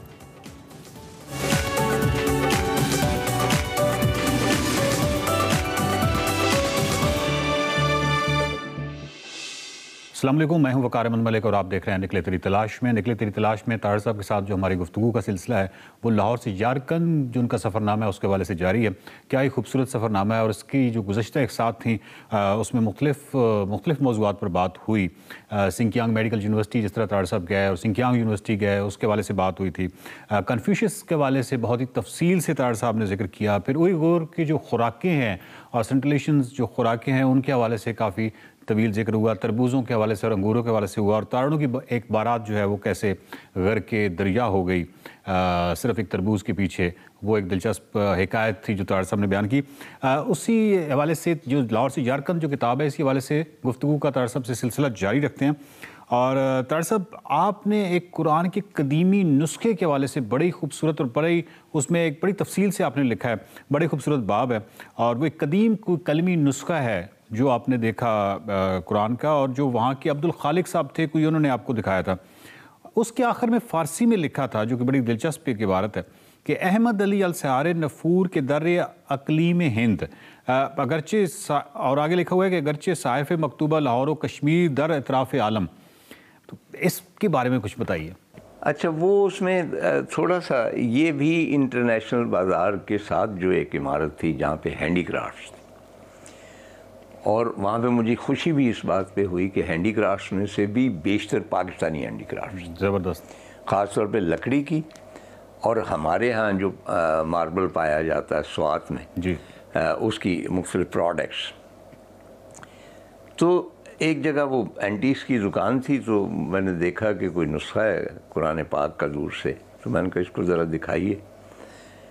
तो वो काफ़ी कदीम था और काफ़ी कीमत का था। वैसे एंटीक्स आप चाइना से बाहर नहीं ले जा सकते। ठीक है।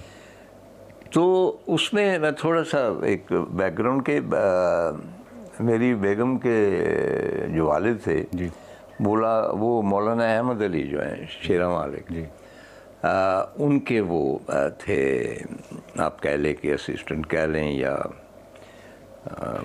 उनके बहुत करीबी लोगों में से थे। ठीक है। और बैत की हुई थी उनकी।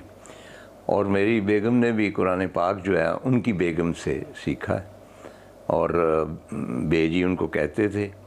और जो वो हैरतनाक बात है कि इतने बड़े बुजुर्ग और वहाँ पूरी दुनिया से, सेंट्रल एशिया से मुरीद आते थे, अपना पढ़ने वाले आते थे और उनके मदरसे में वो पढ़ते थे। वो इतने बड़े आलम भी थे कि वो हमेशा ये कहती है कि मुझे समझ नहीं आती कि ये जो शान व शौकत है आजकल जी उलमाए कराम की और जिस तरह ये घूमते हैं ये वो, तो मौलाना अहमद अली जो थे जय्यद आलमों में उनका शुमार होता है।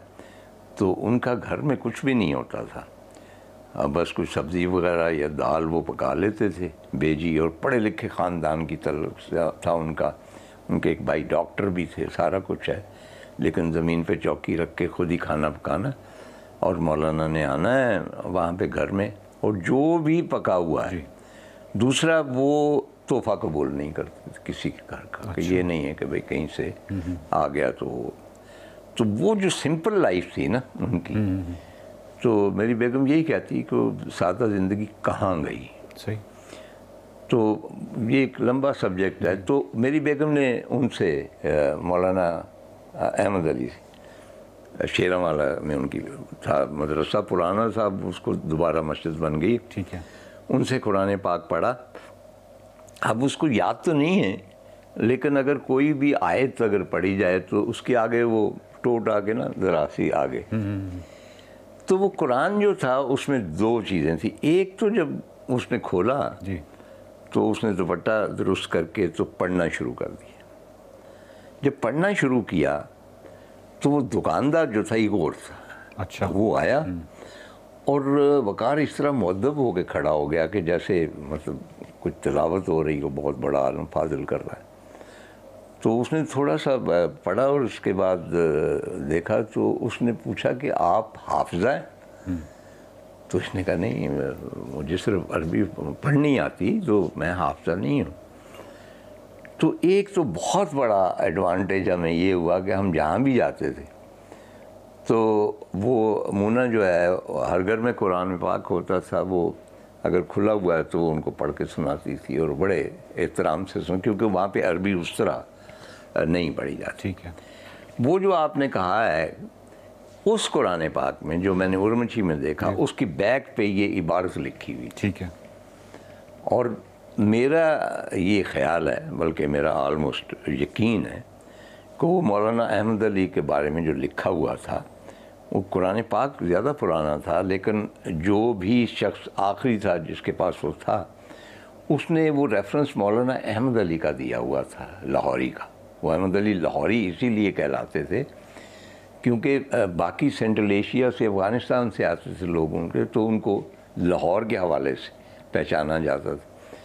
तो अब ये एक और एंगल है जो यहाँ पे हमारी पाकिस्तानी सोसाइटी में लोगों को नहीं बताया गया कि हमारे उलमाए कराम ने किस तरह वो असरअंदाज हुए बाकी सारी दुनिया पे। यानी ये सारे तो ताशकंद और समरकंद और काशगर तो गढ़ थे जी इल्म फजल के, और वहाँ के लोग आके यहाँ पढ़ रहे हैं लाहौर में।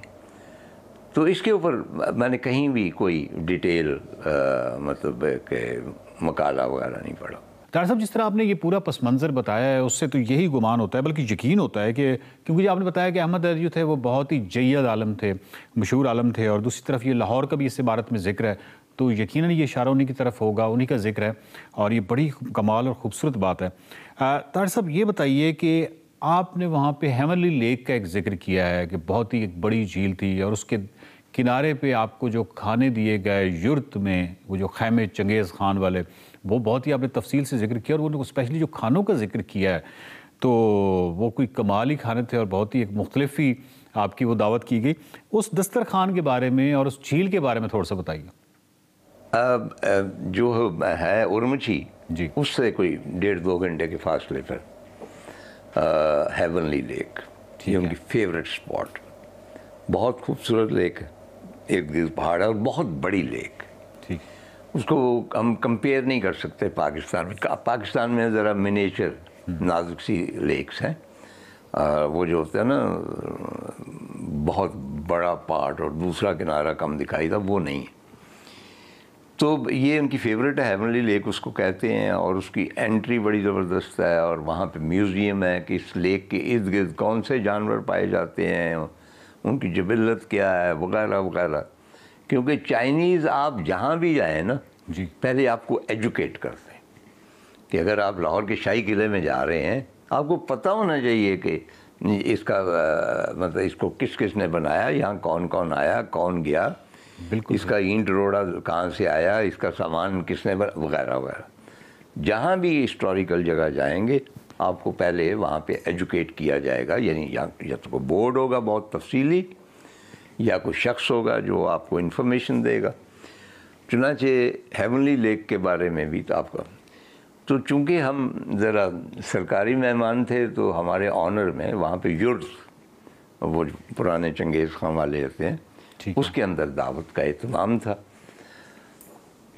और वो तो ख्वाबनाक ही दावत थी। मैंने कहा कि कुबलाई खान याद आ गया, बल्कि उसका सबसे अहम जो चीज़ थी कि मेरे सामने ख़ास तौर पे उन्होंने एक तश्तरी रखी, उनकी जो वेटर्स थे उनके भी लिबास वगैरह वही थे, और उसमें एक बकरे का सर था और बकरे की आंखें भी थी, वो घूर रही मुझे। तो मैंने पढ़ रखा था कि भाई एक कम अज़ कम कि जो बहुत चीफ गेस्ट हो उसकी खिदमत में बकरे की आंखें पेश की जाती हैं। मैंने कहा कि भाई ये तो इम्तिहान आ गया, लेकिन शुक्र है कि उन्होंने मुझे नहीं कहा, लेकिन उन्होंने ये कहा कि आप छुरी से इसका यहाँ ये जो होते हैं खद होते ही वो काट के, तो बाकी तो मतलब है मैं बता नहीं सकता कि कैसी कैसी नेमतें थी। फिर उसके बाद एक स्टीमर में हम सैर वगैरह के लिए गए। ठीक है। दूसरी चीज़ जो बहुत अहम है कि शजरकारी बहुत हो रही, चाइना में इतनी शजरकारी हो रही है, और मेरा ख्याल वो एक मुसलसल अमल है उनका। समझ से कि तकला मकान डेजर्ट जो है उसमें 1-1.5 किलोमीटर अंदर डेजर्ट तक उन्होंने मतलब किया और उसके जंगल बना दिया। तो ये हेवनली लेक के रास्ते में भी मतलब एक 100-150 किलोमीटर का होगा। अच्छा। दोनों तरफ लगातार आपको लगेगा कि दरख्त नज़र आ। नाज़रीन, जिस तरह की आप तस्वीर देख रहे हैं तार साहब की, और जिस तरह अभी बकरे के सार वाली वो भी आपने तस्वीर देखी है, तो तार साहब का मैं बहुत ही शुक्रगुजार हूँ कि उन्होंने ये तस्वीर जो सफ़रनामे के दौरान उतारी थी वो हमारे साथ शेयर की, और वो एक्चुअली वो तस्वीर आप इस पूरे सारे जितने भी एपिसोड्स हैं उसमें आप देख रहे हैं। तार साहब, एक मुसलसल सवाल ये है कि जो 2 कोहानों वाला बाख्तरी ऊँट होता है, ये ज़्यादा मस्खरा होता है या एक कोहान वाला ऊँट? बेसिकली तो जब आपको एक कोहान वाले ऊँट की, हमें तो वही अरबी ऊँट की आदत है या पाकिस्तानी ऊँट की आदत है, चुनांचे आपके जहन में होता है कि भाई ऊँट यहाँ से शुरू होता है, उसकी बुद्धि सोचनी यहाँ से जाता है ऊपर, वो एक नक्शा होता है ना। जी बिल्कुल। अब यकदम जो पहली मरतबा आप वो जो देखते हैं 2 कोहानों वाला तिब्बती ऊँट या जो भी कहते हैं उसे, तो वो नक्शा गड़बड़ हो जाता है, वो ऊँट नहीं रहता, कुछ और नज़र आना शुरू हुआ। भाई ये क्या बात हुई कि यूँ आया एक कोहान, उसके बाद दूसरा कोहान आ गया। आपने कहा कि मस्खरा कौन सा नज़र आता है, जब आप अपना पाकिस्तानी प्राइवेट जो हमारे ऊँट है उनको ही उनकी आदत होती है, उसके बाद जब आप बाक्सरी ऊँट है जी, बाक्सरी करना, तो वो बाक्सरी ऊँट देखते हैं तो मसला लगता है इसमें गड़बड़ हो गई है, इसको पता नहीं वैसे ही वो निकल आया कुछ पीछे से। लेकिन जब आपको बाक्सरी ऊँट की आदत हो जाती है तो बिलीव मी कि हमारा जो ऊँट है ना वो इनकम्प्लीट लगता है। अब भी मुझे लगता है कि यार ऊँट के तो 2 कोहान होते हैं, तो ये सिंगल कोहान से किस तरह गुजारा कर रहे हैं। तो वहाँ पे होते ही बाक्सरी 2 है, और उनके ऊपर बैठना बड़ा मज़ेदार है ना। दरमियान में आप कोहान के बैठे, पीछे आपके नशिस्त है दूसरे कोहान की, एक को पकड़ ली। वैसे डिज़ाइन को देखा जाए तो ये 2 कोहान वाला ऊँट जो है, ये कोई अकल इसको ज़्यादा बेहतर समझ सकती है। और दूसरी बात ये है कि जिन लोगों को वाकई बाख्तरी ऊँट देखने की आदत है, उनको सिंगल यानी एक कोहान वाला ऊँट उनके लिए ज़्यादा यकीनन मज़ाक का खेज़ होगा।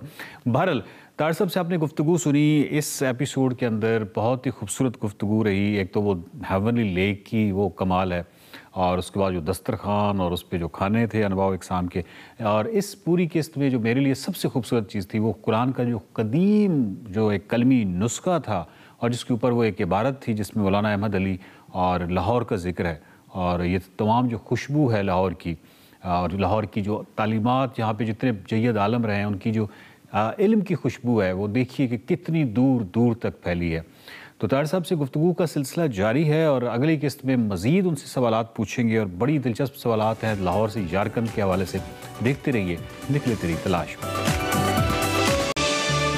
Welcome back to Expresso. और इस वक्त बात करते हैं हम कुछ ऑनलाइन लर्निंग के हवाले से। मुसलसल हम इस पर फोकस किए हुए हैं। दौरे हाजिर में ज़रूरत है इसकी कि वो बढ़ती जा रही है, और ऑनलाइन एजुकेशन इस हवाले से अगर बात करें आसान भी है और सस्ती भी। इसकी रसाई की कोई हद मुकर्रर नहीं है ऑनलाइन तालीम में। जैसा कि हम बारह बता चुके हैं, जिन ज़राए से तालीम हासिल की जाती है उनको महफूज कर लिया जाता है। इसकी वजह से तलबा जिस कदर और जितनी बार चाहे इससे इस्तेफादा कर सकते हैं।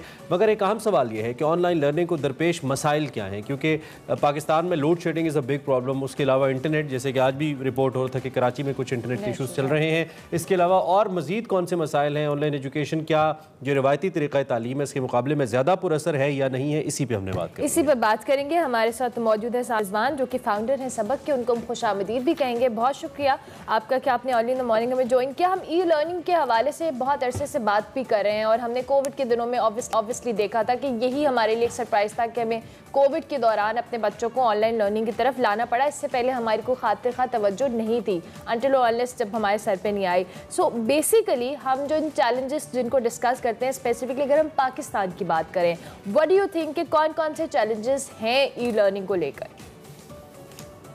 अस्सलाम वालेकुम। देखिए, ई लर्निंग में सबसे बड़ा चैलेंज जो है वह टेक्नोलॉजी का है। टेक्नोलॉजी की जब बात करते हैं तो दो बड़ी चीज़ें सामने आती हैं। एक है डिवाइसेस और दूसरा कनेक्टिविटी। अगर आप सिर्फ डिवाइसेस की बात करें तो पीटीए की तरफ से, बाकी टेलकोस की तरफ से बड़े नंबर्स दिए इनके पाकिस्तान में 100 मिलियन प्लस कनेक्शंस हैं और 3G 4G यूजर्स हैं। मगर एसेंशियली अगर आप देखें कि उनमें से कितनी डिवाइसेस हैं जो इंडिपेंडेंटली स्टूडेंट्स के पास अवेलेबल है, एक्सेसिबल है। जब पेंडेमिक में बहुत सारे स्कूल्स ने ऑनलाइन लर्निंग शुरू की तो बहुत सी कंप्लेंट्स हमारे कस्टमर्स, कंज्यूमर्स, पेरेंट्स की तरफ से आती थी कि हमारे पास मेरे पास मोबाइल फ़ोन है, एक हस्बैंड के पास मोबाइल फ़ोन है, मगर लैपटॉप में भी एक है, बच्चे 3 हैं 4 हैं, चारों के चारों कैसे ऑनलाइन जाएंगे 10 बजे 11 बजे जब क्लास का टाइम होगा।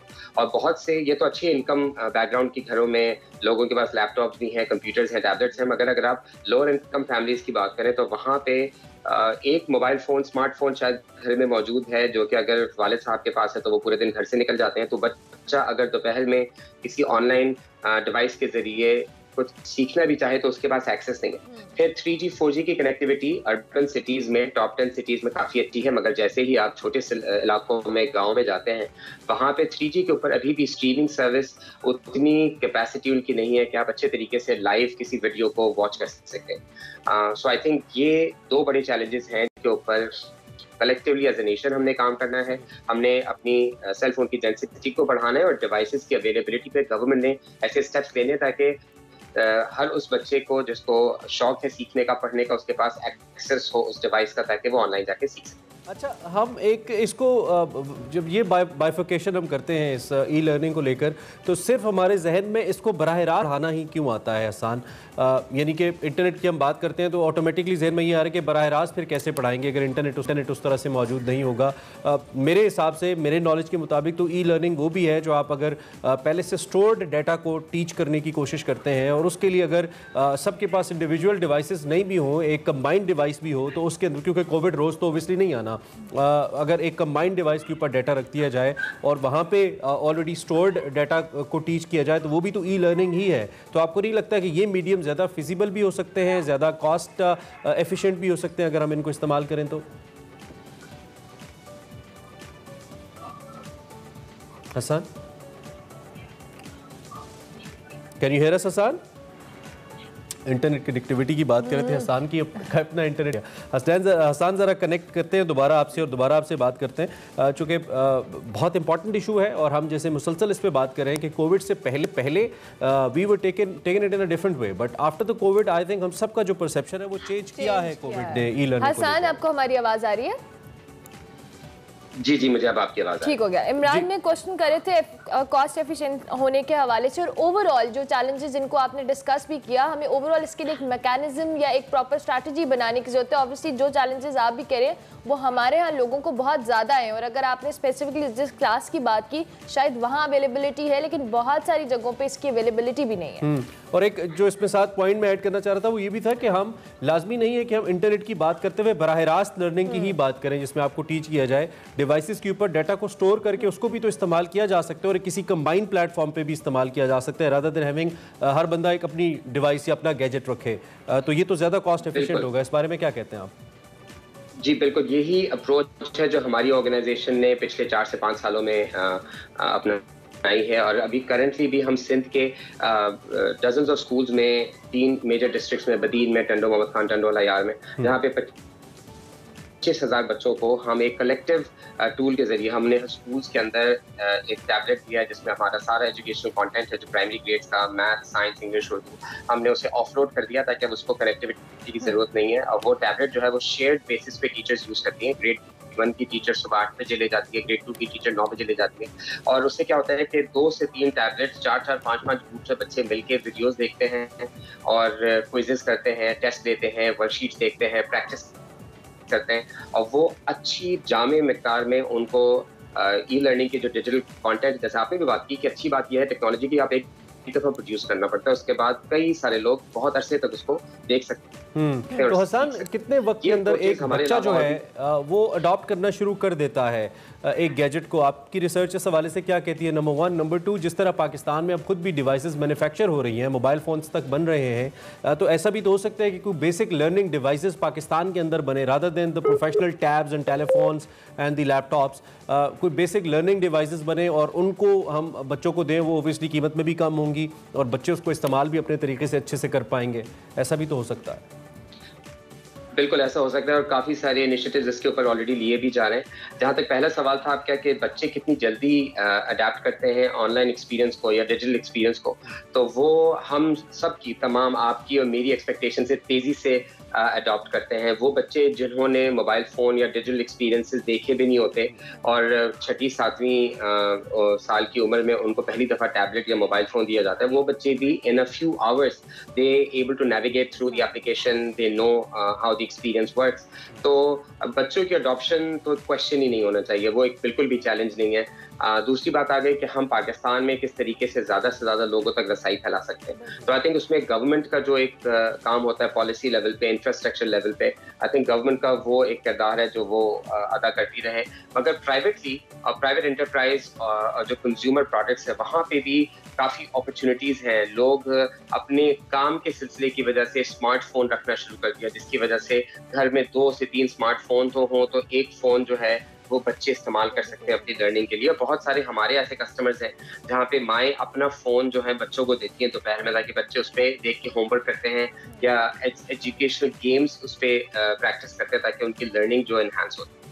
जहाँ तक आपने बात की specific devices, so specific devices produce करना का एक चैलेंज ये होता है कि इकोनॉमी ऑफ स्केल्स लाने के लिए आपको कोई भी चीज़ प्रोड्यूस करनी होती है, बहुत लार्ज नंबर्स में प्रोड्यूस करनी होती है। आज सेल फोन्स की प्राइसेस इसलिए कम है क्योंकि सेल फोन्स मिलियंस में प्रोड्यूस होते हैं। सो आई थिंक किसी स्पेशल डिवाइस को प्रोड्यूस करने के लिए then you have to have market dynamics. आपको कंज्यूमर भी मिलियंस चाहिए, आपको एक ऐसे कंपेटिटर्स भी चाहिए जो प्राइसेस को रिड्यूस कर रहे हो। तो आई थिंक वो शायद इतना प्रैक्टिकल स्टेप नहीं है, but cell phone itself has become a reasonably attractive tool। 15,000-12,000 रुपए की रेंज में आपको ऐसा फोन मिल सकता है। अब उसमें गवर्नमेंट क्या रोल अदा कर सकती है? गवर्नमेंट जैसे एनहांस कर सकती है लोकल प्रोडक्शन, गवर्नमेंट एक सर्टेन तबके के लिए जैसे जो हमारे मजदूर का बेसिक वेज है ना, उसके पूरे महीने की अर्निंग है, तो obviously will not be able to afford the device that I am talking is like 1500 रुपए की कोई चीज़, 1000 रुपए की कोई चीज़, just like the price of the books, के price of the books replace हो जाए उस डिवाइस से और ज़्यादा बर्डन ही ना हो, वो ज़्यादा वजन ना डाले उसके ऊपर। ऐसी डिवाइसेस लोगों ने कुछ एक्सपेरिमेंट किए थे जिसमें बहुत ही सिंपल LCD किताब के ऊपर साथ लग जाती थी। अब उसमें चैलेंज ये होता है कि जब आप टेक्नोलॉजी की बात करते हैं तो फिर आपको इकोसिस्टम में आना पड़ता है। अगर आप कोई भी डिवाइस बनाएंगे आपको उसकी ऑपरेटिंग सिस्टम का सोचना है। तो अगर आप एंड्रॉयड ऑपरेटिंग सिस्टम लेके आ रहे हैं तो फिर सडनली उसकी रिक्वायरमेंट्स होती हैं, एक सर्टेन प्रोसेसर हो, मदरबोर्ड हो, स्क्रीन हो। लेकिन ओवरऑल इस पर मजीद इकदाम किए जा सकते हैं और आपकी जिस तरह से जो कंपनी है उस हवाले से काम कर रही है और दीगर और भी बहुत सारे लोग इस हवाले से काम कर रहे हैं। वो wish you very best of luck. Hasan, बहुत शुक्रिया कि आपने इस इंपॉर्टेंट टॉपिक के बारे में अपनी राय भी दी और आपने सजेशंस भी दी। ऑब्वियसली स्टेट लेवल पर भी इसके हवाले से इकदाम करने की ज़रूरत है और इंडिविजुअली भी तो हम कर ही सकते हैं। अभी मैं एक ब्रेक लेंगे जी, ब्रेक के बाद हाजिर होंगे। आप देखते रहिए Express. Welcome back to Expresso. आगे बढ़ते हैं जी और एक्सक्लूसिविटी का सिलसिला जारी रहता है हमारे एक्सप्रेसो के अंदर and we bring lots of बहुत एक्सक्लूसिव। अच्छा, नॉर्मली तो हम एक्सक्लूसिव लोग लेकर आते हैं, इस वक्त हम एक एक्सक्लूसिव इंस्ट्रूमेंट लेकर आए हैं आपके लिए। दिस इज, हम दोनों ने इसका नाम पहली दफ़ा पढ़ा है और पहली दफ़ा सुना है। देखने में मुशाबियत इसकी कुछ बजाने का तरीका वायलेंस से मिलता है और देखने में रुबाब जैसा है, कुछ इस तरह का है। इसकी प्रोनाउंसिएशन सीखने के लिए मुझे 2-3 बार लगा। You do it pronunciation? यकीनी। या इट्स यकीनी। ओके, आई होप कि हम सही बोल रहे हैं। इसके 2 प्लेयर्स हमारे साथ इस वक्त मौजूद हैं, हुमैरा एंड सुहेल। इनके आप विजुअल्स तो देख ही रहे हैं, ये हमारे साथ लाइव मौजूद हैं और एक्सक्लूसिवली मौजूद हैं। पहले आपने इनको नहीं देखा होगा। So we are going to introduce this brand new instrument to all of you. Humaira वैसे वोकलिस्ट हैं और सुहेल ये प्ले करते हैं इंस्ट्रूमेंट, तो इन दोनों को हम खुशामदीद कहते हैं। Thank you very much Suhail and Humaira, बहुत शुक्रिया। शुक्र है मैंने हुमैरा को कहने दिया कि बजा के हम जरूर आप लोगों से जानना चाहेंगे इस इंस्ट्रूमेंट के हवाले से बेसिकली कि ये है क्या। हमें कुछ सितार की तरह लग रहा है, रुबाब की तरह लग रहा है और साथ में बजाने के हवाले से किस तरह के। तो पहले तो इस इंस्ट्रूमेंट के हवाले और इसके नाम का मतलब क्या है, मतलब इतना मुश्किल नाम क्यों है? आसान रख लें। वालेकुम अस्सलाम। ये चिकनी कहते हैं हम, ये हमारा ट्रेडिशनल इंस्ट्रूमेंट है। तो ये मोस्ट प्रोबेबली एशिया और अफगानिस्तान का एक प्रोविंस है तशफगन, तो वहां से यहाँ पर आगे हम जगनी बोलते हैं इसे। अच्छा, तो मैं आप दोनों के हवाले से अगर कहूँ तो क्या आप दोनों एक बैंड की सूरत में परफॉर्म करते हैं, मतलब जब करते हैं इकट्ठा करते हैं या फॉर द टाइम बीइंग इकट्ठे हैं हमारे शो में? जी बिल्कुल, हम बैंड की तरफ से हम परफॉर्मेंस कर रहे हैं। ठीक है, मतलब आप प्ले करते हैं और हुमैरा जो है वो गाती हैं। तो बजाय इसके कि हम पहले बहुत ज़्यादा बातें करें और मज़ीद इसके बारे में जानें, आप थोड़ा सा प्ले करके हमारे देखने वालों को दिखाइए कि किस तरह मैजिकल वॉइस प्रोड्यूस होती है, कैसे सुर निकलते हैं यकीनी से all the way live from Hunza. सही है बॉस।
बहुत खूबसूरत। अच्छा, अब मैं पहुंच गया इस नतीजे पे, ये बेसिकली सारंगी का छोटा भाई है या बड़ा भाई है? बिल्कुल सारंगी की तरह आवाज भी है और अब आप गॉट द आइडिया। अच्छा, अब हुमैरा हमारे साथ मौजूद है। हुमैरा, ऑब्वियसली इस इंस्ट्रूमेंट के हवाले से हमने तो पहली बार सुना है, क्योंकि आपका ये मकामी जिस तरह से आपने कहा कि वहाँ का है, तो आप इसके साथ जब गाती है, ऑब्वियसली एक डिफरेंट इंस्ट्रूमेंट है, इसके साथ गाना, अपने वोकल्स को कोऑर्डिनेट करना ऑब्वियसली थोड़ा चैलेंजिंग भी होगा, डिफरेंट भी होगा, तो उस हवाले से भी हमें थोड़ा सा बताएं।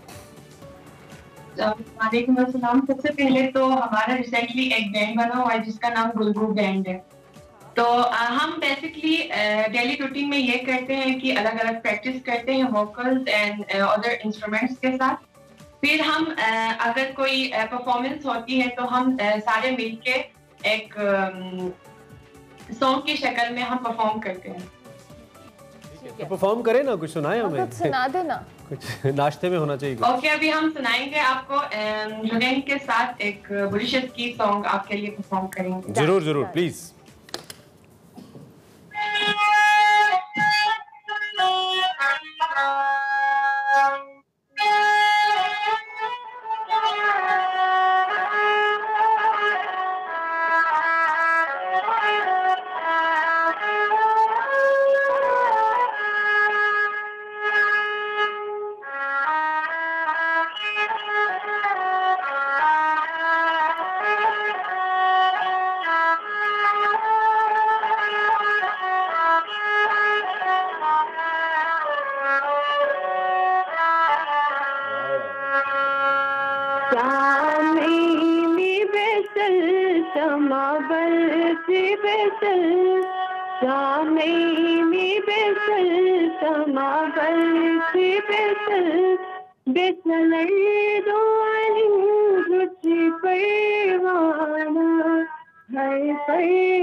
क्या बात है। और एक बात का मुझे यकीन है, क्लैपिंग आपके लिए फॉर श्योर, मुझे यकीन है कि वो आवाज़ के साथ हम इंसाफ नहीं कर पा रहे ओबियसली, जो बराह रास्त सुनने का या दिखाने का मज़ा है वो बिल्कुल भी, लेकिन उसके बावजूद we can have that feel कि कितना डीप है ये। तो थोड़ा सा हमें इसके बारे में समझाइए, इसकी केमिस्ट्री के बारे में। और दूसरा ये भी सुहेल, हम आपसे जानना चाहेंगे कि आप ये कब से बजा रहे हैं और क्या सीखने के लिए बहुत ज़्यादा वक्त लगा इसको? मैं तकरीबन ये 2-3 साल से बजा रहा हूँ ये रबाब, सॉरी जगनी। ठीक है। पहले मैं 6-7 साल पहले से रबाब बजा रहा था, उसके बाद मैं शिफ्ट हो गया जगनी के ऊपर, जो कि उस्ताद ज़ियाउल करीम ने ये एक मॉडिफाई किया था जगनी। पहले इस टाइप का नहीं था जगनी। इस उसमें 2-3 स्ट्रिंग्स होते थे और जस्ट बो पर ही बजता था वो। अभी उस्ताद ने मॉडिफाई कर लिया और इसमें सिंथेटिक स्ट्रिंग्स भी डाला और इसमें फ्रेट, पहले फ्रेटलेस था, अभी फ्रेट्स भी लगा दिया और इसका जो शेप है बिल्कुल अभी चेंज है। ओके, या इट लुक्स मॉडर्न। तो कहीं किसी बड़े फेस्टिवल में लाहौर, इस्लामाबाद, कराची वगैरह में भी कहीं मौका मिला बजाने का, परफॉर्म करने का? जी हमने रिसेंटली हमने मिनिस्ट्री ऑफ फॉरेन अफेयर्स में हमने क्या कहते हैं परफॉर्म की थी और स्विस एम्बेसी में हमने परफॉर्म की है, अलहमरा लाहौर में परफॉर्म की है और नॉर्वे एम्बेसी में भी परफॉर्म की है। जबरदस्त। तो हुमैरा, आपसे ये भी जानना चाहेंगे, ऑब्वियसली आप मुख्तलिफ जगह पे परफॉर्म करते हो और हमारे लिए चूंकि एक नया इंस्ट्रूमेंट था, दो कि वहाँ पे आपका मकामी इंस्ट्रूमेंट है, लोगों का रिस्पांस कैसा हो रहा है इस इंस्ट्रूमेंट को लेके या इस मौसीकी को लेके जहाँ पे आप परफॉर्म करते हैं? सबसे पहले तो जुगनी का जो आवाज है वो बहुत ही शीरी है, क्योंकि ये पहले इसका जो स्ट्रक्चर था वो पहले ऐसा नहीं था। फिर बाद में हमारे एक म्यूजिक टीचर ने इसका जो स्ट्रक्चर है वो बिल्कुल चेंज किया। पहले स्ट्रिंग वो बॉ से बजाते थे, अभी ये पिक से भी बजाते हैं। अच्छा। और अच्छा। जी, तो आपके पास पिक पड़ी है अभी? पिक पड़ी है अभी जिससे बजाते हैं? जी, पिक गिटार वाली पिक कह रही है ना आप, या स्टिक कह रही हैं? जी, गिटार वाला पिक। तो वो मैंने कहा मौजूद है, अगर उससे भी कुछ हमें सुना पाए, अगर पिक है आपके पास सोहेल? जी बॉस। जबरदस्त हो जाएगा ये तो, मतलब ये अभी हमें रुबाब का मजा भी आएगा। एक टिकट में 2 मजे हैं। That's amazing।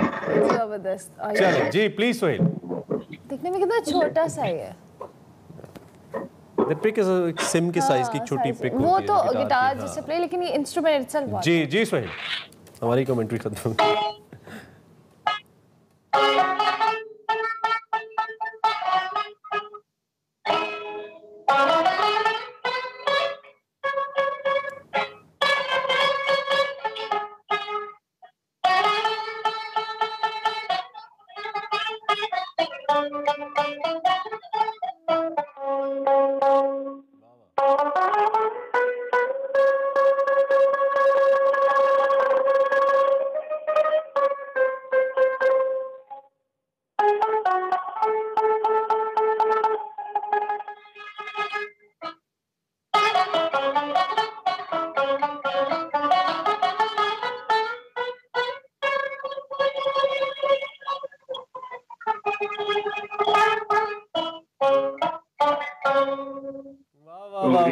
यार बहुत ही जबरदस्त। मतलब दोनों का एक अलग ही अंग है और जो ही इसके ऊपर एक वो स्टिक आती है तो उसमें दर्द में इजाफा हो जाता है। ये वर्ड किसका मतलब भी कुछ दर्द से मिलता जुलता है, तो ये भी हमें बता दें।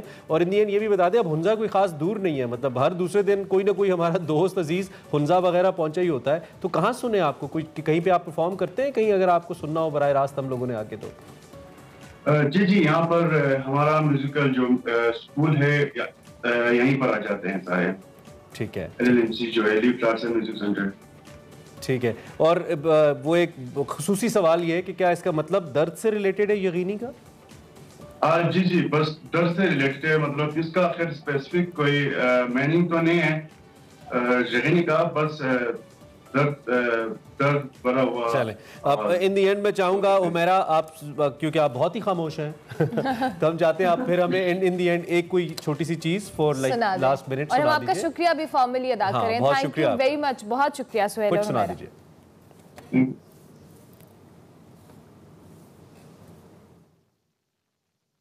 जी आपका जो लास्ट क्वेश्चन था वो हमने सुना हम नहीं। ये कह रहे हैं कि आप हमें कुछ सुना दें, जाते जाते हम ब्रेक पे जा रहे हैं, हम आपका थैंक यू करें, तो अगर आप कुछ 2 लाइनें हमें सुना सकें। कुछ आप खास तौर पे म्यूजिक एंड यू।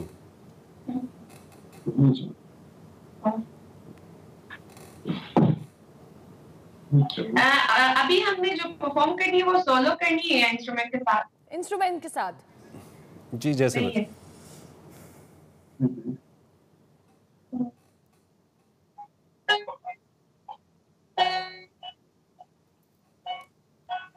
अच्छा।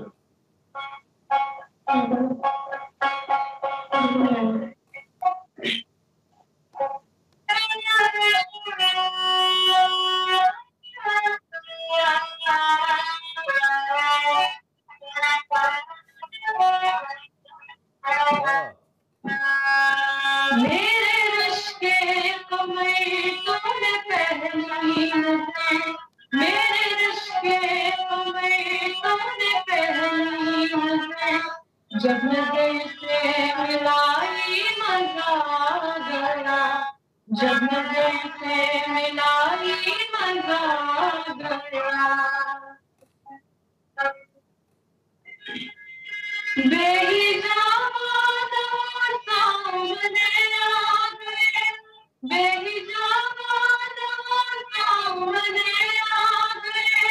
और जवानी जवानी से टकरा गए, और जवानी जवानी से टकरा गए, आंखों की लड़ियों मेरी आँख से, आंखों की लड़ियों मेरी आँख से, देख तेरी लड़ाई मजा गया, देख तेरी लड़ाई मजा गया। Welcome back to Expresso. बात करेंगे खेल के मैदान में तो पाकिस्तान जो T20 का सीरीज खेल रहा है बांग्लादेश के हवाले से 2-0 की बढ़तरी हासिल है पाकिस्तान।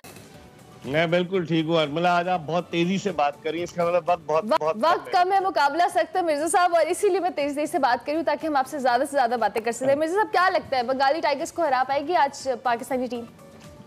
बिल्कुल, सबसे पहले तो आपको भी और इमरान को सुबह बखैर, और बड़ी आसानी से मुझे लग रहा है व्हाइट वॉश हो जाएगा इमरान, और क्योंकि मुस्तफिजुर रहमान के बारे में इत्तलात हैं कि शायद वो फुल्ली फिट नहीं है। शोएब मलिक जो है वो रवाना हो गए हैं दुबई, क्योंकि उनका बेटा इजहान जो है वो बीमार है। आज इफ्तिखार अहमद को मौका मिलेगा, लेकिन सबकी नजरें इस बात पर मरकूज है कि क्या शाहनवाज दहानी को मौका मिलता है या फिर वो बांग्लादेश की सैर करके वतन वापस आ जाता है। आपने कहा वक्त की कैद में जिंदगी है, मगर चंद घड़ियां वही हैं जो आज़ाद हैं। वही मेरे ज़हन में जुमला आया था सुबह सुबह, मैंने कहा बोल दूं। तो ये कल शाहीन शाह अफरीदी का गुस्सा फिर उनको महंगा पड़ी गया, आखिर पड़ना चाहिए था मेरे ख्याल में। काफ़ी अरसे से वो छोटी मोटी हरकतें तो करते रहते हैं ऐसी। फिर बस इज्जत दौलत और शोहरत लोग संभाल नहीं पाते, ये बड़ा पाकिस्तान का अलमिया है। हसन अली को देख ले, हसन अली किस तरीके से इशारा कर रहे थे बैट्समैन को कि वर्ल्ड कप में उनके साथ उस वक्त ऑस्ट्रेलियाई बैट्समैनों को इशारा नहीं किया था उन्होंने जब पिटाई हो रही थी वर्ल्ड कप में, यहाँ वो इशारा कर रहे थे आउट करने के बाद, और फिर फाइन उन पे भी हुआ, शाहनवाज दहानी पे भी हुआ। तो क्या पाकिस्तानी टीम ऑस्ट्रेलिया की टीम है? ऑस्ट्रेलिया बदनाम है ना, हम तो नहीं बदनाम है, लेकिन हमारे प्लेयर्स को अपने जज्बात को काबू में रखना पड़ेगा इमरान, क्योंकि पाकिस्तान की टीम बड़ी डिसेंट टीम है, इस तरह की हरकतें नहीं करनी चाहिए। तो ये जितना शाहीन ने उनके गिरने के बाद उनको जाके और फिर उसके मैच के बाद भी किया, ये काफी था? इतनी या प्रॉपर कोई अपॉलॉजी होनी चाहिए थी? I think this was such a bad act. बहुत बुरा लगा द वे वो गिर गए बॉल लगने से, बहुत ही बुरा मंजर था ये। बिल्कुल, उनको देखना चाहिए था। शाहीन आफरीदी कोई जज्बात पे काबू पाने में, वो 10 नंबर की शर्ट पहनी हुई है, आपको पता है उन्होंने, और 10 नंबर की शर्ट शाहिद आफरीदी भी पहनते थे, वो भी जज्बात पे काबू नहीं पा सकते थे। एक दफा उन्होंने फैसलाबाद के इकबाल स्टेडियम की पिच पर अपनी स्पाइक्स चला दी, एक दफा उन्होंने गेंद चबा ली। तो लगता है ये 10 नंबर की शर्ट का कोई असर है कि जो शाहीन शाह अफरीदी पर हो रहा है, लगता है यही है। मतलब गेंद ही चबा ली, ऐसे कहते हैं ना, गेंद ही चबा ली। अच्छा मिर्जा साहब, एक जानिब तो ये अभी मेरी नजर से खबर गुजरी, दूसरी जानिब कीवीज के साथ बहुत बुरी हो रही है। मतलब फाइनल डिफेंडेंट है, लेकिन इंडिया ने उनको क्लीन स्वीप कर दिया T20 के अंदर। तो दूसरी जानिब इंडिया लगता है कि अपना गुस्सा उतर नहीं रहा है 10 विकेटों की हार का इंडिया का, और न्यूजीलैंड से हार का वर्ल्ड कप में। इमरान, इंडिया अपने घर की शेर है ऐसा लग रहा है, क्योंकि कल किस तरीके से बासानी इंडिया जीता, 184 रन कर दिए, और न्यूजीलैंड तजर्बात भी कर रहा है। आप देखें कि केन विलियमसन जो थे वो नहीं खेल रहे, वो 2 टेस्ट मैचेस खेलेंगे। फिर उसके अलावा टिम साउदी ने पहले कप्तानी की, कल मिचेल सेंटनर ने की। तो लग यही रहा है कि भारत अपने ग्राउंड पे शेर है बस। ठीक होगा मिर्जा साहब। बाबर आजम ने दूसरे T20 में 1 रन बनाया था, लेकिन एक रिकॉर्ड बना लिया, उन्होंने सबसे ज्यादा रन करने वाले T20 के खिलाड़ी बन गए। दूसरी जानिब हसन अली के सितारे कुछ गर्दिश में थे, लेकिन वो भी सबसे ज्यादा विकेट लेने वाले खिलाड़ी बन गए। तो ये जो रिकॉर्ड पे रिकॉर्ड बन रहा है, कैसे देखते हैं आप इसको? लेकिन अरमला, बाबर आजम को 6 साल हो गए और 2515 रन अब तक वो बना चुके T20 इंटरनेशनल क्रिकेट में। उन्होंने मोहम्मद हफीज का 2514 रन का रिकॉर्ड तोड़ा, जबकि शोएब मलिक ने 2314 रन बनाए हुए। तो अगर देखा जाए तो बाबर आजम जिस कामयाबी के सफर की तरफ गामजन है, अल्लाह उनको नजरे बस से बचाए, और मुझे लगता है कि आने वाले दिनों में कई रिकॉर्ड्स अपने पैरों तले वो रौंद देंगे। लेकिन दिलचस्प बात यह है कि जब ये सीरीज शुरू हुई तो उनको ये रिकॉर्ड तोड़ने के लिए 8 रन चाहिए थे, जिसके लिए उन्होंने 2 मैच खेले हैं, तो ये 8 रन बनाए। इस पे भी तो कमेंट करें। हम वो 12 रन उनको चाहिए थे, क्योंकि पिछले मैच में शायद उन्होंने 11 बनाए थे। नहीं, एक में 7 बनाए और एक में 1 बनाया, 8 चाहिए। हाँ, तो बस अब मैं गलत हो गया, इसका मतलब 8 रन चाहिए थे। और वाकई में बांग्लादेश के खिलाफ हम समझ रहे थे कि बाबर आलम सेंचुरी बना देगा, लेकिन वहां की विकेटें इमरान ऐसी है, आप देखें जो बंगाबंधु नेशनल स्टेडियम ढाका की विकेट है वो बैट्समैनों के लिए इतनी हेल्पफुल नहीं है। गुज़िश्ता 12 मैचेस में 120 रन बने, highest. We are left with 30 more seconds. तो मैं चाहता हूं जरा ये जो टेस्ट प्लेयर्स हमारे फवाद आलम वगैरह, फहीम अशरफ, अब्बास, सारे लोग ये भी ढाका के लिए जा रहे हैं, तो इस पे भी जरा कमेंट कर दीजिए, how you see this. Imamul Haq ये पहुंच गए, इमामुल हक इनिंग्स ओपन करेंगे, आबिद अली के साथ इमरान भट्ट को ड्रॉप कर दिया है। और बाकी देखते हैं कि टीम का क्या कॉम्बिनेशन है। 2 ऑफ स्पिनर हैं, उनमें से किसको खिलाते हैं, साजिद खान को या बिलाल आसिफ। ओके मेरे साहब, आप जितना जबरदस्त तरीके से टाइम का ख्याल रखते हुए हमारा ख्याल रखते हैं ना, ये काबिल सताइश है। वो एंकर है, इसलिए उनको पता है कि हम कितने मुश्किल में होते हैं। आपके कान में मिर्जा साहब वो मेहर हो तो फिर आपको भी समझ आपको भी पता लगेगा। Thank you very much Mirza साहब, बहुत शुक्रिया for joining us early in the morning. Mirza Iqbal Baig हमारे साथ मौजूद थे। अभी हम आपसे इजाजत लेंगे, आपसे हमारी मुलाकात होगी कल। जी वक्त कम है। अल्लाह हाफिज। अल्लाह हाफिज, सी यू।